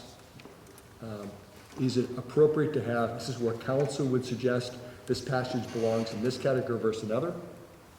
So, yeah, It would seem, I think yes. it would seem, again, we'll get, I guess, in that review of our draft, we're not far from the point where we start to look for the town council to give us guidance, forcibility, appropriateness, geographical location in the ordinance versus regulation. I think that's where we're moving toward. Okay, good. Okay.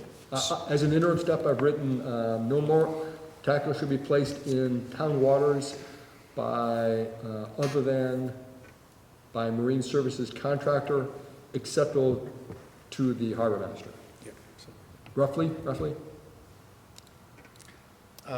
At a substantive point in B, the current inspection cycle is 3 years, not 2 years. Okay. So unless anybody has obviously it adds cost if you make it 2 years. Okay. Some of the towns do have a 2-year interval. I'm comfortable with 2 or 3, provided the tackle that they're using is quality. Well, a moment ago, we talked about that you have, while not certifying the marine services contractor, you are asserting that they will use quality material. Correct. So, But this gets to the whole other prong of this exercise, which is the minimum mooring specifications. And in the minimum mooring specifications, one of the things that we will ultimately be talking about is whether that should be explicit. For instance, that you have to use American-made shackles or chain, which I personally believe we should be. It adds cost, there's no doubt, but clearly those things rust, the Chinese ones rust out. We see it every day, rust out like much quicker. But that's, to me, in the minimum mooring specifications, not in here. and that's considered a regulation? Specification, would you have the more of the, I think of that as an exhibit to this thing, but Okay. they can get changed. Maybe that's what's a regulation. okay, got it, okay. All right, so I've made the note here under, forgive me, 4 more inspections. And then I would, under B, I would delete the second and third sentences. Again, this is a little bit reversed from how it actually works in the real world, which is in the inspection process, anything that is deficient is fixed, really by the mooring contractors, without then circling back to the owner and saying, do you want me to fix it? So there's no need to direct, and there's no dialogue with the owners. It's all part and parcel of the same step in the process. You pull it up, you inspect it, you fix anything that's deficient, and you put it down in certified condition, as it were. Is that the practice? Yeah. Because otherwise making a lot of different trips and carrying a lot of different gear back and forth. I just think back to the Jeff Ing day where he'd say, Kevin, you know, your stuff is 2 years old, I recommend you do this. Maybe those days are over. Maybe Scott's practice is, I look at it, I do it, and it's done. For as long as I've been aware of the specifics of the process, it's all one step. And we may have had different, so I just pointed out variation of what you've said. I'm fine with this aspect of change of language that reflects that. Well, I just don't think we need to, I don't think the ordinances need to be specific as to It's 2 in the weeds. that point, yeah. So the recommendation is restate, please? I think that the first sentence is the thing that we should have in here, which is that every 3 years, you get a mooring inspection by a mooring inspection service acceptable. It's not really to the town of Darien, I don't think, it's really just to the harbor master.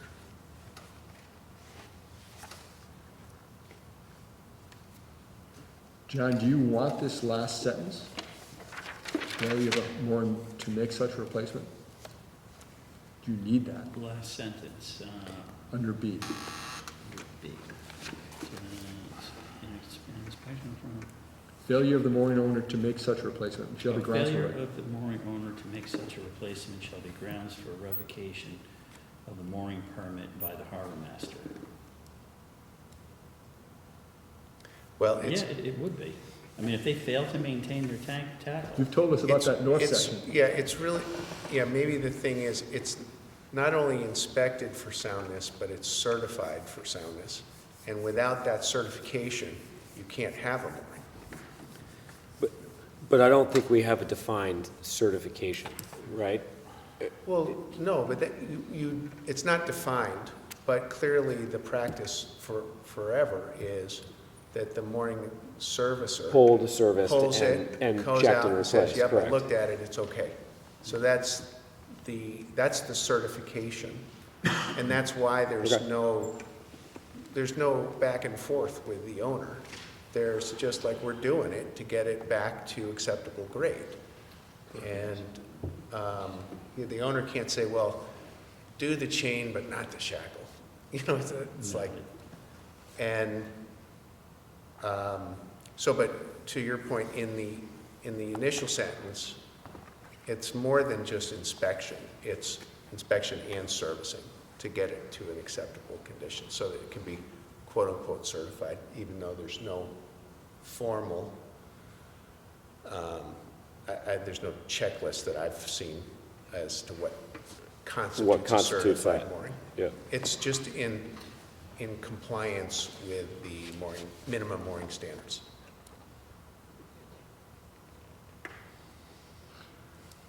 I'm mindful of two things, the time, both on the calendar, both in terms of the time on the clock, but also the time associated with revising this language and getting this stuff done by April. So I guess, Flip, if you want to. Yeah, I can, if you want, I can take a crack at just kind of Okay. working through this whole thing. Okay. I mean, based on what we've discussed.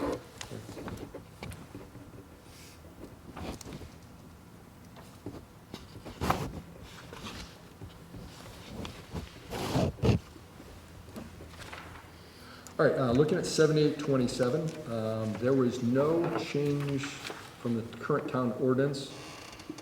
I think we can agree on this one. Anyone have a different view? Okay, advancing. 7828, I don't even, why do we need that, any of that in there? 7828. Doesn't make sense anyway.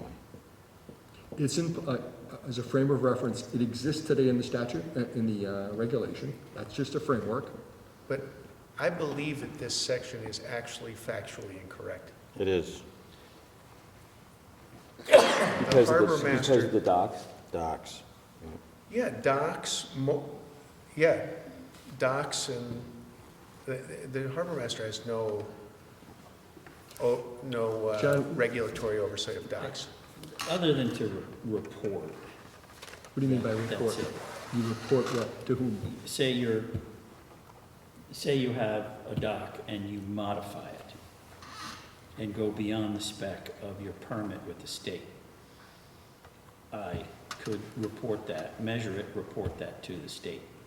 That's about as far as I would As go. could you as a Right, citizen, yeah. or anyone could. Yeah. They also counted on you recently by the boat club to Yeah, I inspect know. what had gone on and There was an issue with the dredge permit, and I went and measured the docks Right. and found issue with 2 of them. it speaks of the harbor master sort of being an extension of the state when the Yeah. state wants him to be. And I wonder if this is seeking to stitch that together. I mean, I have no power in the permitting of docks or anything like that. But why they worded it this way, I don't know. Does it still match our intent of your role and I think this responsibility? might be overreaching in the fact that, there's nothing in the state statutes that say I'm responsible for docks. Docks are clearly in deeps. I agree. Yeah. And it gets very broad when it talks about, or other matters pertaining to watercraft and their regulations. And that's like the whole world of maritime law, right? My proposal with what you described is we strike this, and if council advises that there is some significance for retention, anyone have objection to striking 7828? And my note will be, is council, is there danger in removal? I might just suggest, so the consultant we've bumped into a couple times, Jeff Stedman. Stedman. He might understand some of the context for something like this. It might be worth, to the extent we're trying to extract some stuff, just to have a call up to him. I'm Pol- square with policy that. there. If you want to, suggest the connection to that. Fundamentally, we're going to rely on town council to understand the implications of additions, revisions, and subtractions. I agree with you. I'm just putting that forward as Yeah. there may have been a reason this was inserted, and he may know Yep. some of that history. All right, 7829 appeals. Minor changes from the original drafted. Take a look at it, please.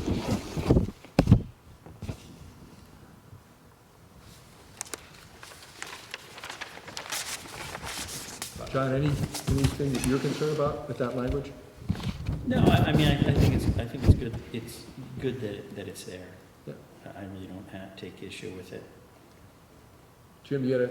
Yeah, it was just my question. I know John is an employee of the state, yet the appeal is being directed back to the town, and I just, is that the way it should work? My view is absolutely.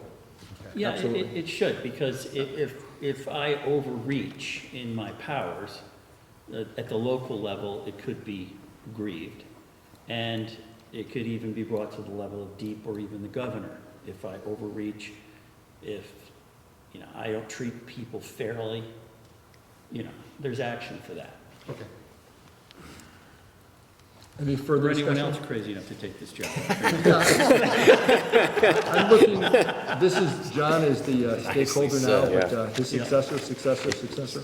Yeah. Okay, 7829, as is.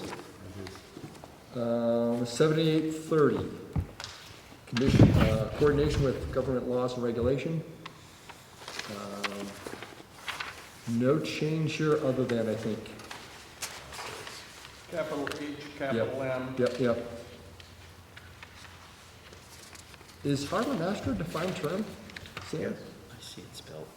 It is if you're on board. I see it spelled 2 ways all the time. Well, it should be capitalized throughout the document. Yeah. Okay, so that's now reflected as the proper capitalization. Okay, we may advance to 7831. What's the thought, previously it was 3, right? What's the thought behind changing it to 4? Well, it's practicality, and it's also important about where it is. And that's why there's additional verbiage here, the harbor master or the marine police at their discretion and independent of number of rafted vessels may disperse rafted vessels. Yeah.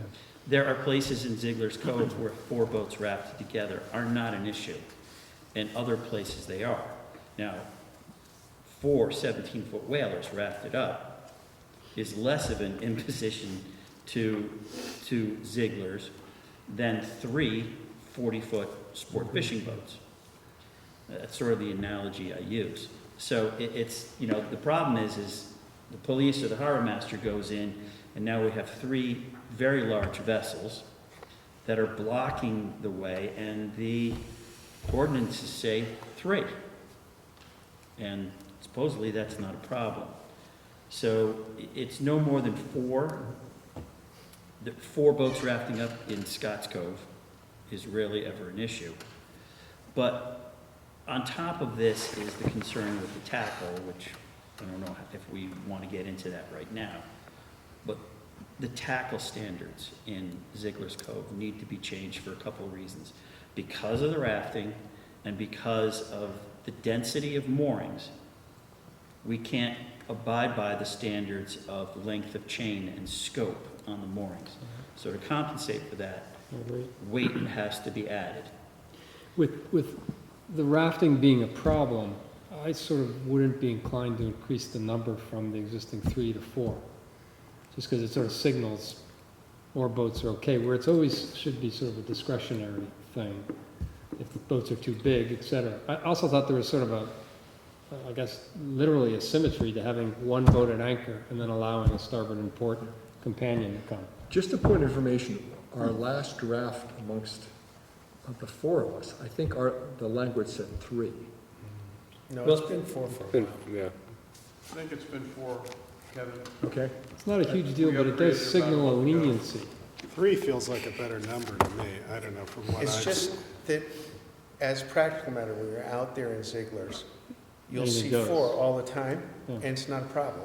And no one's busting it up if it's not a problem. I don't think, yeah, this number will probably change that, but I just don't know if we want to start moving the scale towards a more lenient thing where we want to retain the right to, by common sense, Well, it just, parse it back. it prevents you No not matter what, I enforcing. think no matter what number you put, people are going to exceed it. Exactly. And Yeah. I That think is the problem. what you really want to have prevail here is good seamanship, right? That's, Yeah. should be what drives these decisions. In the absence of that, if you have a police boat or you have the harbor master coming into the harbor, as long as they have the right The last to session. say disperse it, well, I'm only going to let you have 2, or I'm not going to let you have anybody rafting up, I think that's all we want to accomplish. And I think this thing as written is fine. Okay. You guys okay with 4 then? No, I'm just saying you're making a change for more leniency, where I totally agree with what you just said, but why make the change for leniency then, when that statement is the governing statement we want to make sure holds? So why It's make the not, change? to the point John made, we're using a term, which is the number of boats, and it's not that it's more lenient or less lenient. 4 17-foot whalers that's not a problem. It's not that No, I we're being more understand that, yeah, lenient, we're yeah. just being reasonable. Yeah, neither is 6 huge boats when it's a calm day. So I understand it's a, yeah. And that- for But that- 6 big boats is a problem on almost any day. Not that you're But pulling your but they're mooring, always it's there. just you're blocking the flow But, in but, Ziegler's. but they're always there. I mean, that's a constant too. So that's another reason I'd say don't even change the number, just keep it what it's traditionally been, because it's a work it as you see it situation.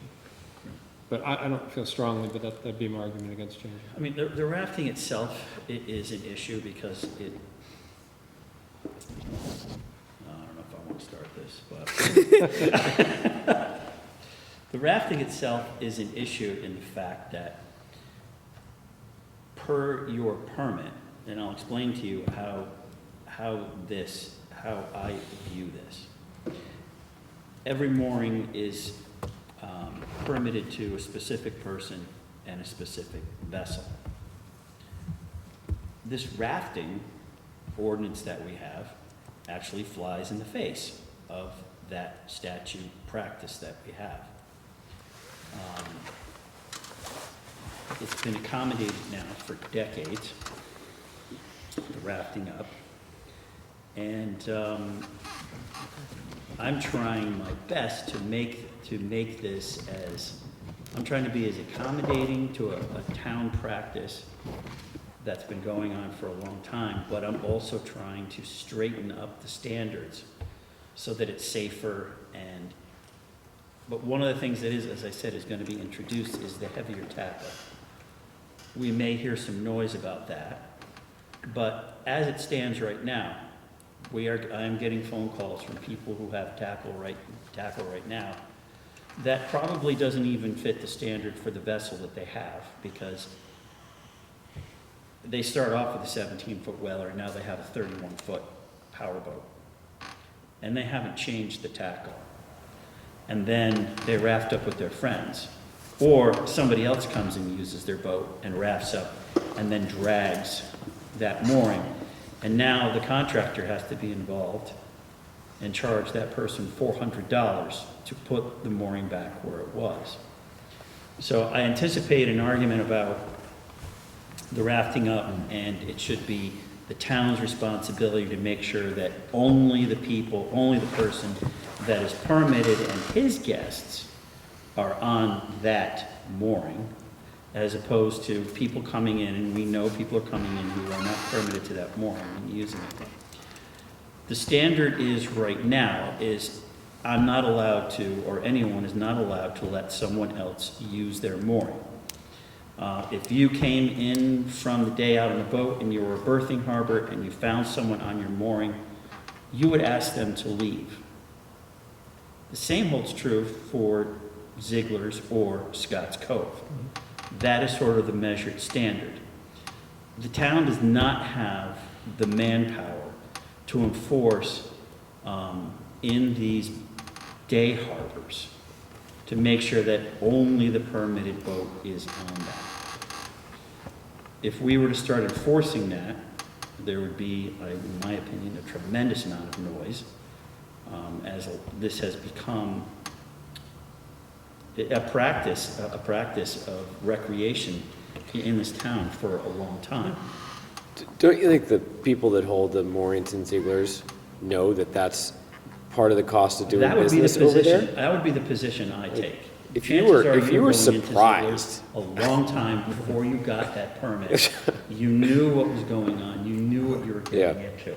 Yes, I feel bad for some of them, but unless the town takes the position, no more rafting, and only the permitted boat on that mooring, you're gonna get just as many people angry with that, not only because of the fact that the rafting, well, there might be some people that are happy about rafting of people they don't know using their mooring, but they're gonna be equally as angry when you tell them you can't raft with your friends anymore. So, trying to strike a balance. Devil you know. Yes. So here's what I'm hearing. I stand corrected. We did adopt 4. I apologize. My draft here on paper was ugly. And this aspect that you're moving to and toward beefing up the mooring standards for the non-berthing harbor. I think that's where direction we're moving toward anyways. With that in mind, does anyone have heartache with how it's constructed as is?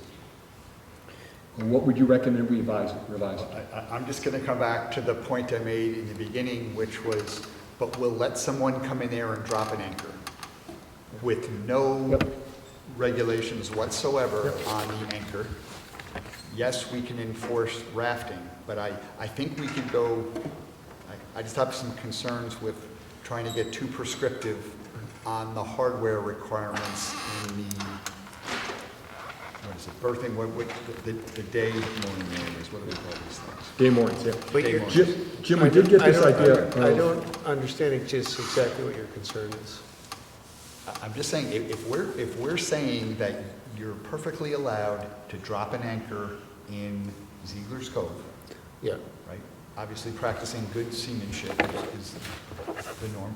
And you can have 4 boats rafted up. I have a problem talking about the hardware specifications on the moorings that are in there if the anchors aren't regulated whatsoever. But I think the difference in my mind at least is that every boat owner has a responsibility for having an anchor on their boat that is at least appropriate for their boat. And presumably since you're on your boat and it's like really heavy weather, you're at least monitoring it. But with the moorings, it's all down under the water, you can't see it. And so the mooring holder could have like a 12-foot Herreshoff that weighs, not that much, and that the standard for the mooring weight under our own town standards is 200 pounds. And nobody can tell that from up above. So you know how big your anchor is, you don't know how big the mooring is. For your comment, would removing the word mooring from the first sentence give more leeway for breaking up or leeway for change? Because it's rafting of vessels is only allowed in, currently says in day mooring harbors. Only allowed in day harbors. Well, day mooring harbors is the defined term up front, and so it's Okay, not. all right, yep. I was just thinking of the It doesn't application of really the have term. anything to do with The moorings in this country. introduction of the word rafting of vessels on moorings or anchor is only allowed in day mooring harbors. Yeah. Yeah, and I'm fine with that. So we've captured that one, yeah. That modifies the condition a little bit. Okay. It doesn't get us all the way there to your point, but I think it directionally moves us there. I John, need to you bring up still one with more that? point about this. John, what about the Norotan Yacht Club Ideal 18s that are on, there's two Ideal 18s on a mooring, It's a dock, floating dock. Yeah. but if, I am only allowed to permit recreational. okay, Yeah, those are gonna be permitted So by those are going to DEP. be permitted by Okay. the state. So those don't fall under my purview. okay, just, All right, I think do we have consensus on 731 rafting of boats with the inclusion of the statement we made earlier to reflect Jim's thought? I don't know. I personally think 4 boats is asking for more trouble. I think 3 would be a better number. I think you're just asking for trouble.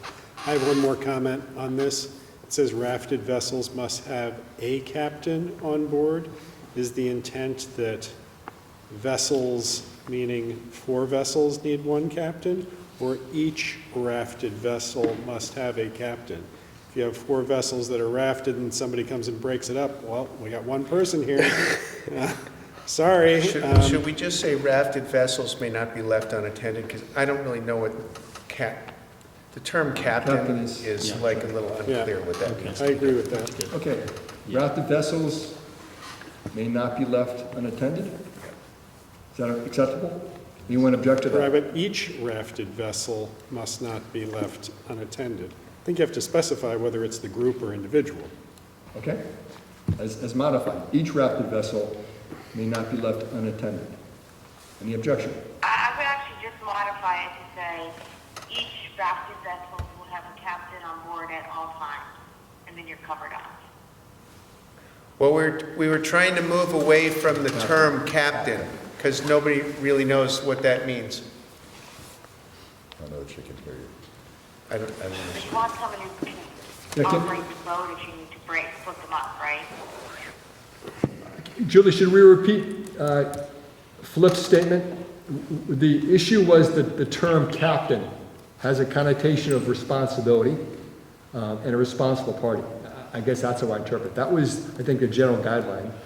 Well, captain also has a connotation of being a 6-pack license or Yeah, something like exactly. that, which none of the boats have. Oh, like, yeah, Yeah. okay. Is it vessel operator? I guess I was thinking that you need someone, if you're gonna split the boats up, you need someone on board who's able to, operate the boat Yep, must not be left unattended. if we show up, so.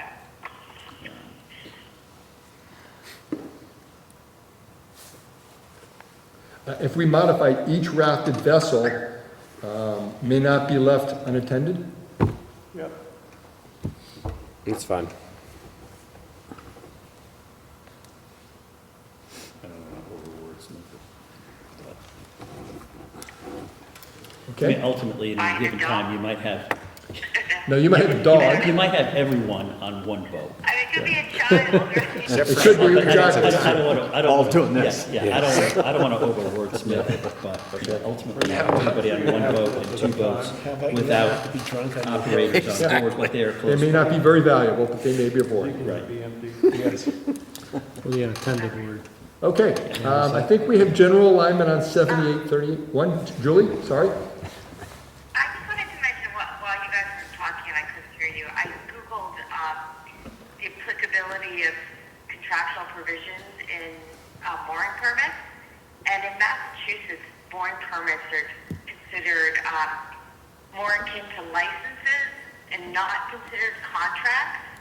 So when we think about what might be in the permit versus in the ordinance, I think, and I haven't looked at, how Connecticut treats them, but we should be thinking about, the town may not be covered by statements made in the permit versus what's in the ordinance. I wouldn't compare it to Massachusetts. But I think your point is, it requires research. I would stick with Connecticut. Yeah, we should ask the lawyers. Yeah, it's coming back to small body of work with large community of lawyers. We shouldn't make assumptions, Yeah. is my point about it. Okay, I'm going to lead us forward to 7832, rights and responsibilities of mooring holder. Exciting passage. So I had a big question here, just popped in my mind, huge. Is there not a residency of Darien required? No, No, Okay, and why not? Connecticut waters, That's not possible. it's open to everyone. As a practical matter, how does one get access to a vessel other than Darien? You could be a member of the yacht club? You join the Yacht road. Club, Darien Boat Club, Darien or- Boat Club, which is or restricted a to. kayak Darien Rose. from any of the town beaches. You have to, right, the parking Or permit is difficult if you can't. If you go to Park and Rec and you're able, and I provide a list to Park and Rec of everyone that is permitted in the harbor. And if you're a town resident, you get your beach sticker, you prove that you have a boat in the harbor, you get to have a kayak or some sort of small boat on that bar next to the Yeah. kayak racks. So And that's, that lets you get out to your boat. There's a number of people in the harbor that do that. There's many members of Norotan that don't live. yeah, of course, yeah. Or if you have a friend that lives on the water and he gives you permission to go off his I mean, property. that can happen too, yes. So I Yeah. guess your concern It's is not- that we cannot Exclude, exclude. yeah, Right. okay, Okay. all right. Are there any big other overriding questions? Another language question here in B, and this is, I think Lori had come at this about including family members. So somewhere to me, aren't we trying to get at that it can't be another boat? So someone's son can come and use his boat on his mooring. There's No. no issue with Her somebody. comment was spousal, which that seems Well- fine. Okay, so she was concerned if something happened, no. I've had two of those situations since I've been harbor master, where a spouse has passed away. Their permit never came in jeopardy. What I am concerned about is the intent, and I've actually had people call me and ask me, how can I get my permit in a family trust? Like the permit they want to hand down in perpetuity. That's not how it works. It's a permit, it's renewed every year. It is issued to you for a specific vessel. Now, many people have the boats, registered in both their name and their spouse's name, but they only put on the application, the permit application for themselves. I allow partnerships in the harbor, as the previous harbor master did also. I just have the stipulation, you need to create that partnership before the permit is awarded to you. Because when you have a situation where someone has a permit and they've decided that they don't really need to vote anymore, you can just partner with me, I'll disappear, and now that person has never been on a wait list. I'm putting an end to that. Yeah. So as far as family, if As far as family, if you create a partnership with someone in your family before the fact, that's fine. But it's not a practice that I want to allow where someone vacates the town and then someone takes over the mooring. I've come across a number of situations where the person is long gone, they're renewing their permits from another state, and they're allowing someone else to use their boat. That was one of the main reasons that I started requiring Connecticut registrations. In the registration process, John, would a partnership would that be revealed at that point? It often is, and that's how I come across it, that there's a partnership. So if there's a And when I partnership, see people who apply for a permit, and they now have a registration with 2 names on it, I advise them that that's going to be the situation, and you want to create a partnership permit. is there a way, if that, does that navigate out of the risk of people just handing down? Yeah, it does, because it gives, it's for those 2 people or 1 person. It's not transferable to someone else once the permit is issued. Okay. Do we need to create language that considers the scenario that Lauren has introduced, which is basically, She's not on the paperwork. she may be on the title, Right. joint Backed up, ownership. he never sees it. Do we need to start putting language in our renewal language that says, Where you name your spouse Yeah. or or joint ownership?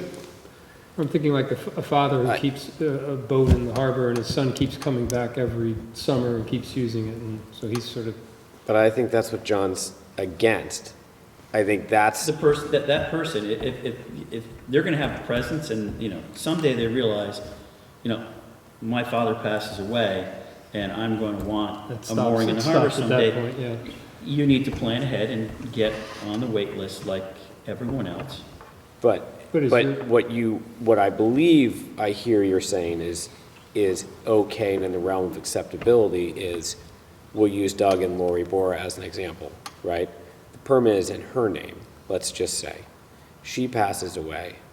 Doug and Lori own the boat together. He would like to continue using the boat that, it was a marital property, not a father, a son, or a daughter, mother situation, is what I'm hearing. If we want to put verbiage to that in here to make people feel more comfortable, that's a practice. I believe it was a practice with Tom Bell. Yeah. For me also. As a path forward, I guess I would look and say, how has some other town figured this thing out? Let's grab their language. Yes. We should not be having to contemplate problems that others haven't figured out in the past. I For think Lori's- others have figured it out more practically, that you don't need the language, the harbor master takes care of it. Yeah. It seems like there's a reasonable approach to it. I'm the one who makes the decisions on the terms of the permit. I approve it. So, for me, a spouse passes away, I would approve the change of the permit name in that case. I have no religious conviction. Other feedback? I like Lori's tagging this. I feel like, whether we can talk through it or not, the language feels dangerous and sharp-edged, so I'm not quite sure we got the language, or how we pare it back or modify it, I don't know. But something about this, I think it can be read quickly and disagreeably. My concern is, it's not just family, it's also friends, Yeah. jumping the wait list. And the methods that they use are used by both family members and friends. And that's where the questions that come to me are, that person's in the harbor on a mooring, I know they got on the wait list way after me, why are they in the harbor and why am I still on the list? That's a lot of the problem that I encountered in the harbor. John, if we forced a condition that said, in those examples where there's partnerships, that something to the effect that what drives the permitting process, the renewal or the initial application is the DMV title. If there's a partnership there, then it's straightforward. Then they've used the DMV to reflect their intent. If they're dodging it, and they want to create a hidden partnership,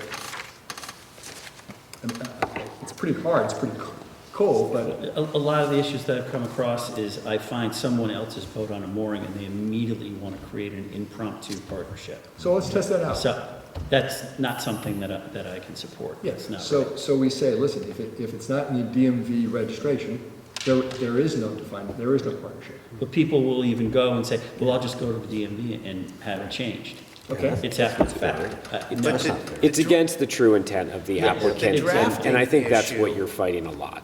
This is complicated, even as we've been talking about it. And to try to figure out some language in an ordinance that is gonna, that's not only gonna address all of the scenarios, but it's also not gonna give people a roadmap for how to creatively work around it. I personally think it's better for the harbor master to have His some discretion. degree of discretion to Yeah. do what's fair. Completely agree. And So you I make- think we should not be too explicit about some of these I things. agree. The harbor master, if he chose, could have some qualitative paragraphs of different situations he might accept or look into on your website. Well, when we first started this process and that page sort of disappeared, I had a list of ordinance changes and then I had sort of like the harbor master's Q&A. Right. And some of it got melded into the ordinances and that page sort of disappeared. There is like a harbor master's Q&A page that I intend on updating for the different scenarios that come up in the regular questions that. That could be this type of stuff, is your ongoing judgment, but you don't get nailed to it. That This would establish a backup. Right. You have the authority. Yes. So can you leave that language in as it is here and just cross out the family piece, and then you can arbitrate whatever you want? Well, I'm sorry, I'm looking at I think- actually Lori's email. I think his problem is the family piece. It's a daughter taking the mooring over from a parent or a son. And I've come across that a Yeah, number of times where but you they're cross it trying- out here, and you still make the decision as it comes up. That's where I thought we were coming out here. Yeah. But I think on the other hand, John is looking for some goalpost to say, because the problem with, it's actually uncommon to be the spousal issue that we're talking about, that Lori gives in Yep. her example. That's not the common thing. The more common thing is the hereditary mooring, where my grandfather had it, and my father had it, and I had it. That's really what we're talking about here in terms of family members, which is multi-generation, and that people seem to think that even after the other person has died, it's still theirs. I ran into a situation like that with both the Darien and the Ziegler's Cove moorings with the same person. The person that had the permits for both those resided 1,200 miles away from here. He was letting his friends use it, and then I found out in later time that the actual mooring in Ziegler's Cove was never actually his, it was his father's. So untangling this. And how did you handle it? You said you had to start over, right? Well, he's not even here anymore, he doesn't even have a boat. Right. So I said, and the other person you're telling me is using the mooring, already has a mooring in Darien Harbor. It's just the refusal to let go of the thing that you don't need anymore. I just personally Something think can be- that for the spousals, for the scenario that Lori goes through, which I agree that seems fair to like transfer it to the spouse, I just think that gets handled offline. I too, I agree. When it gets to public opinion, public session for dialogue on this thing, if it comes up, we just need to explain our rationale. There is some language later on that, I think the central objective here is that you want to have the permit holder and the registered boat owner being one and the same. And you could substitute partnership in there if you wanted, but it's Those two things should align. And in terms of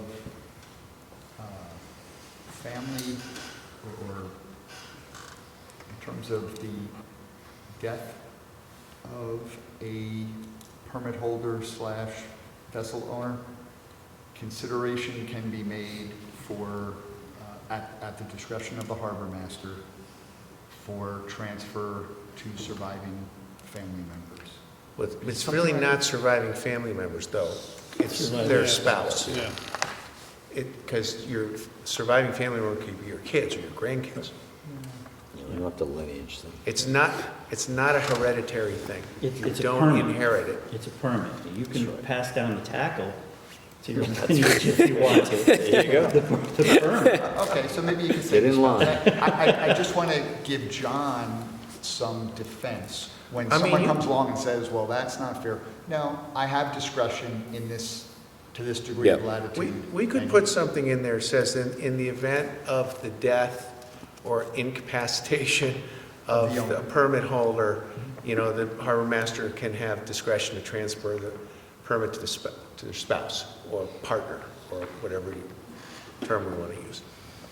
I don't have any problem with that if you want to be more explicit. It's a use case, it's a narrow use case that expands but doesn't contract, doesn't take away this aspect of descendancy. Yeah. I think you nailed it. I think the registered permit holder and the registered boat, the name on the boat, the registration of the boat need to align, and that if you were creating a mission statement for what a mooring should do, it should enhance the benefit of the permittee, right? And it should enhance the benefit of the registered permittee who owns the boat, who owns the mooring. That's it. Oh. It shouldn't necessarily be, I think we're clear on the intent, we just need to make sure that we Yeah. create the language that supports the intent. sorry. Yeah. Yeah, I know, I think we're violently agreeing on intent. Surviving spouse will be eligible for mooring renewals? Or other than to the spouse, comma, mooring Yeah, holders may not We should use rent. different language than spouse. It's like Yeah. what the lawyers will help us figure out. Like Partner. partner recognized by Recognized by the state or something like that. Yep. It's going to be a paragraph.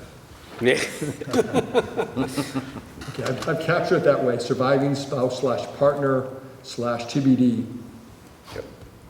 will be eligible for mooring renewals, excuse me. Is that Yes. directionally? Something Yep, like that, definitely. All right, looking at C, this one has come up a couple different times. Two mooring, what's the maximum number of permitted moorings in the harbor? I asked John when we discussed this, are there any people with more than two? I guess if my memory serves me, there was one. Yeah, the practice, if you went into the online mooring system, and I have yet to change that, but I'm going to, it allows you to, and for another, not for reasons of so much of limitation, it's also confusion when you go onto the wait list and you're deciding where you want to be. Right now, you're allowed to choose up to 3 harbors. Previous harbor master would allow you to have 3 moorings in Darien waters. We only have 1 family left now that has 3. I came upon a few people in the harbor that had 3 moorings, but they didn't have 3 boats. So they were empty moorings. So some of them have scaled down to 1, some of them have scaled down to 2. There's only 1 3-mooring family. 2 are in Darien Harbor, 1 is in Holly Pond. With an extensive wait list, I think 2 is a fair number. Some people say 1. There are a number of people in the harbor right now with 2 already. A number of which is a limited number. It's not. But there's also the dynamics of the number 2. It could be, do you have 2 boats, or do you have 1 boat, 1 on a berthing harbor, or 1 in a day harbor? Isn't the berthing harbor a key distinguishing factor? That's where we have the wait list. It's something that was really important to me, is that we had to distinguish the 2, because we've always treated them differently, but we've never documented it anywhere. Well, I'm an example of a person with 2 permitted moorings in Darien harbor, I guess. I'm Yes. using the right nomenclature.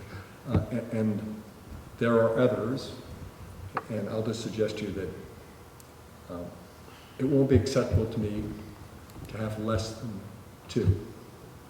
I can There would be a compromise. number, there would be a number of people like Yeah, that. and it would be a difficult case to make. Well, I'll make the case, not against you in particular, but against having more than one. In that, one of the major reasons we've started this is access to this scarce resource, our harbor. This is, we wanted it to be transparent, we wanted more people to get access because the waiting lines were building. And we've also refuted the fact that there is no waiting line if a party is willing to move far enough out of the harbor.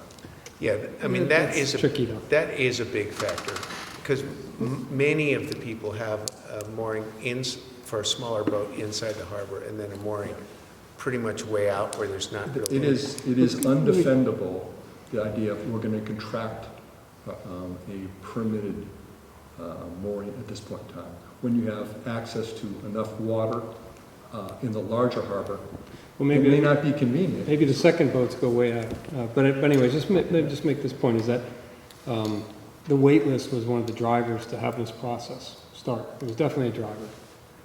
And for perception or for reality, but I think there's got to be some reality to it, the list got really big. And here we have what could be arguably the people who can most afford things in town have two boats, because by definition, that means you can afford more than others.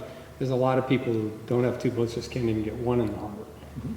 People who can afford to get two boats probably also have a lot of other options, docks and the like, that they could pay for. And not as convenient, but that's the point. It's convenience for wealthy people, where some people who don't have as much wealth can't even get one boat. I think that characterization's unfair. It's just Really? wrong. It's just not accurate. I also think In that- what Well, sense? it's I a, think that's you don't have any idea what people's Many wallets or of pockets these, are like. many of the two-boat people have small boats that are not necessarily expensive, or old boats. I think you're leaping to the conclusion that this is some wealth-oriented thing, that's unfair characterization. All right, well, maybe I've leaned on that too much, but it would seem to me one of the first things you'd say when there's a long line to get in the harbor. But we just Is confirmed that everybody there is just no get- such long line. I don't know if I agree with that. The facts have already been proven. We've done No, every I don't harbor know if I master agree with that. report, Bill. We've talked about how many, we've got asked like the harbor master, 150 what is the waiting list? What is the waiting list? We've heard earlier this evening that there are 15 moorings there were 35 moorings that became available, only 20 of which were assigned, because of the reasons that John stipulated. That said, basically, in fairness to others, we don't want to assign them. But we have moorings available. So I don't think we're arguing this case. Those moorings will be filled, and we'll still have a wait list in excess of 200. Across 3 harbors. But with that said, there's also the practice, there's also one thing that I don't know if it ever made it to this, and I don't know if it was one of those things we put in the Harbor Masters Q&A, was, what do we do with the people who habitually turn down the offer of a permit? They overinflate the wait list. They waste my time. They waste their time. We don't have anything that states, and I guess it's probably my call. Like, how many times do I turn you down before I take you off? What's the practice at the boat club?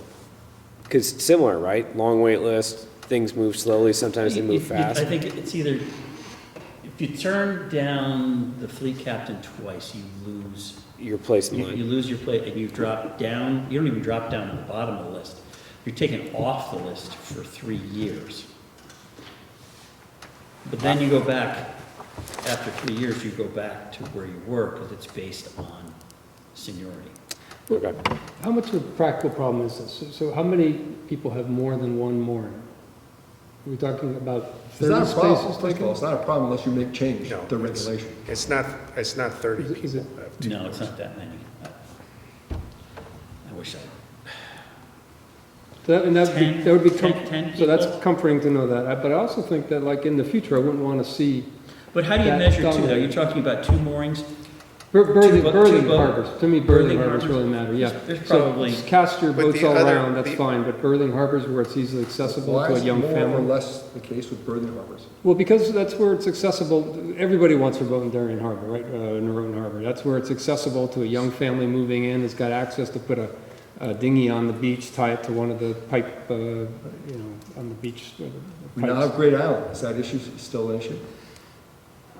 Yeah, that's a whole nother thing, I don't know, but We I. have Scott's Cove, is that an the- issue? the- I'm the major- challenging you. Well, I'm challenging that it anybody is. should have to have two boats in the berthing harbor of Darien.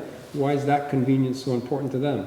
Let it be opened up. No, the issue, really, the practical issue is people with multiple moorings in Darien Harbor, Yeah, right? exactly. If it's a mooring in Darien Harbor and a mooring over in Ziegler Cove, That's fine. that's not a practical issue for us, right? Because almost by definition, if you have a mooring in Ziegler's Cove, you either have a mooring also in Darien Harbor, or you have your boat at the boat club, or somewhere else. And you're actually doing a But- service by having a harbor that people use as a training. Right, so, It's sort of but helpful. the practical issue in terms of making moorings more accessible to people is Darien Harbor, right? Multiple moorings in Darien.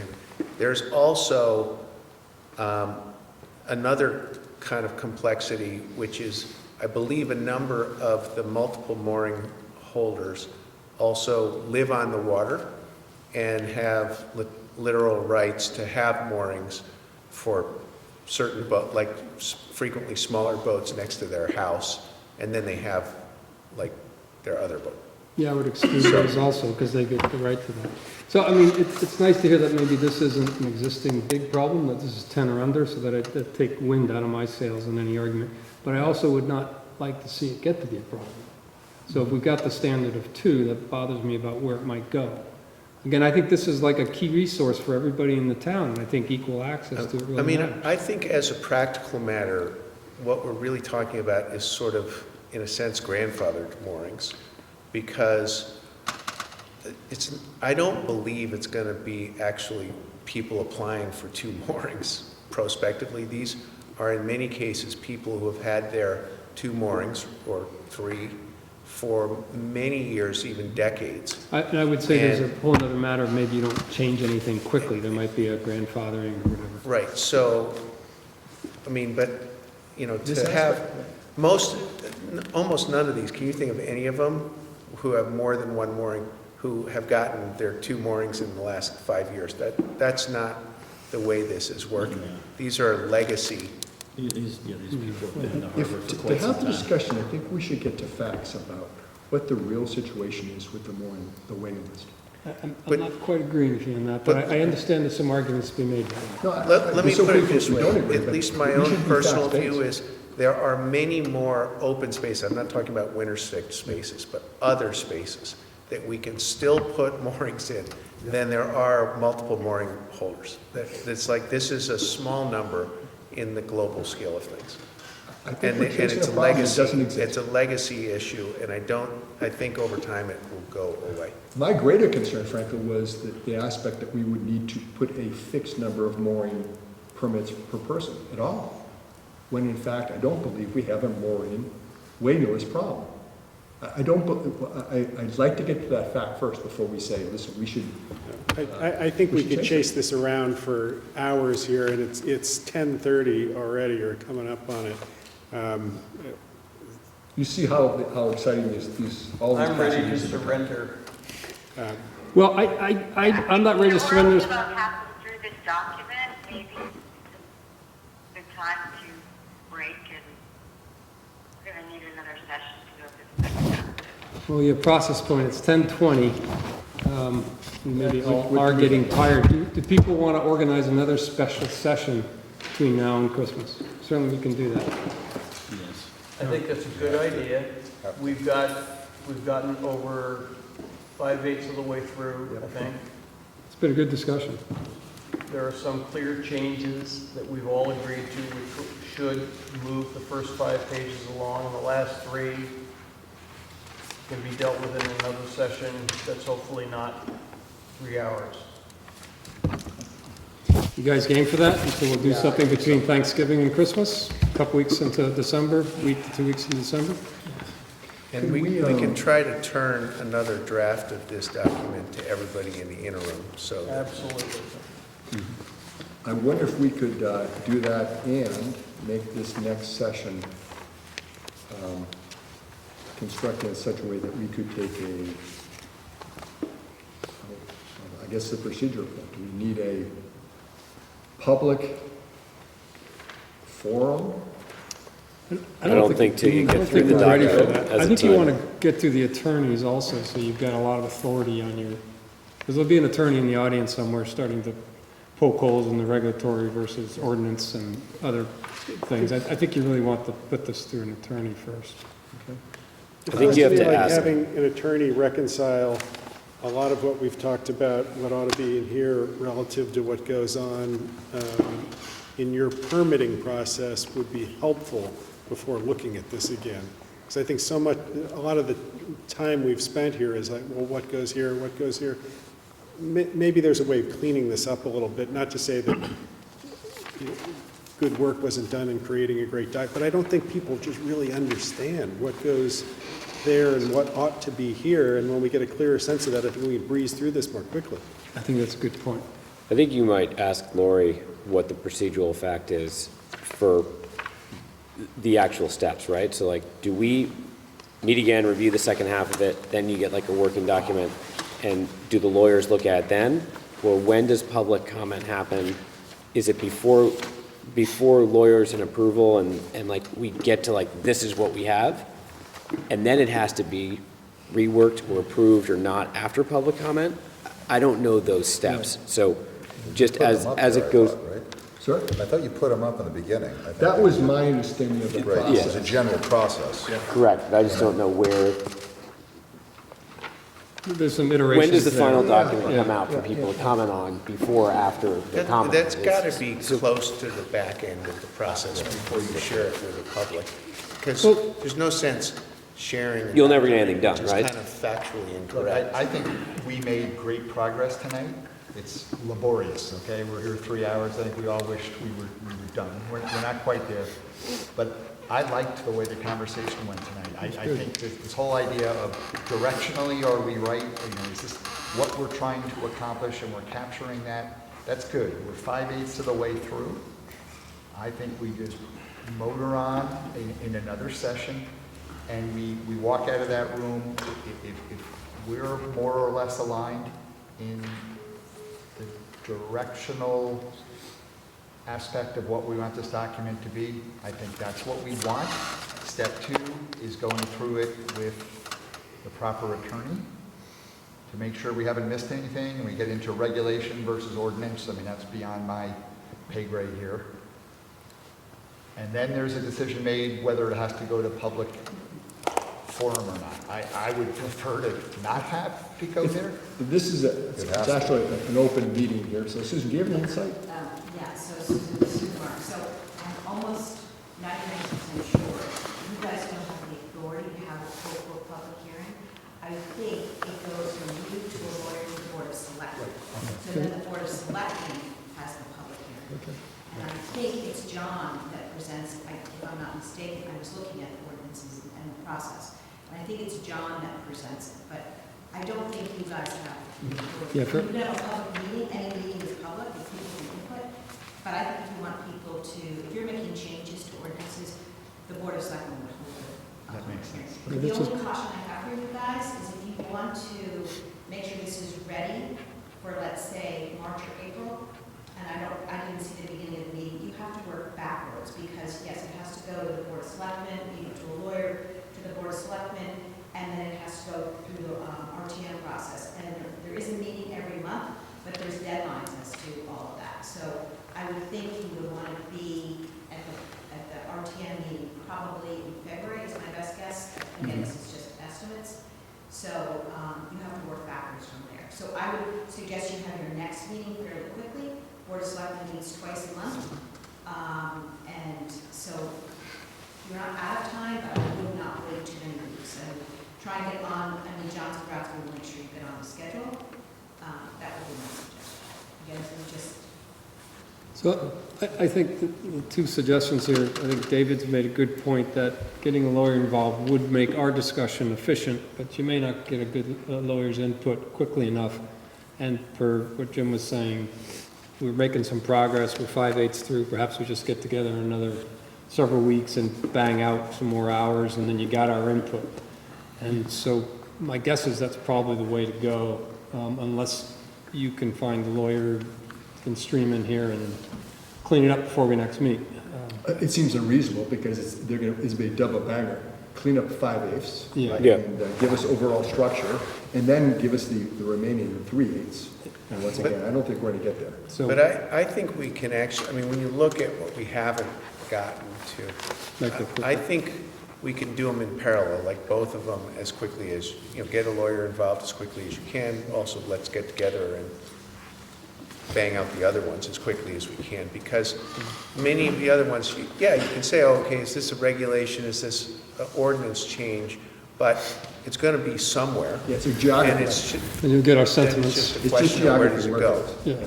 Structure. All right, so generally, in the first week or two of December, shall I send out something, you guys respond? We'll try to set something up. Everyone's here for first 14 days, maybe? First week First week? after Thanksgiving. Like the sooner the better, Okay, Yeah. given what I'm hearing. so I'll try something in the, so that's, Yeah, the first week after Thanksgiving is actually still November this year. Okay, so 2 weeks from now. Yeah. the first week of December. And I guess specific No, to, but it could It be could that the last week of in November. I'll come back to you guys with a couple dates, give me your responses. Yeah, but this has been good, let's rinse and repeat, right? So, all right, any other business? No, we can't ask for other business, a special meeting. So are you all set? I propose to close. Yeah, this has been good, thank you very much for all this. All of the teamwork. Meeting's adjourned.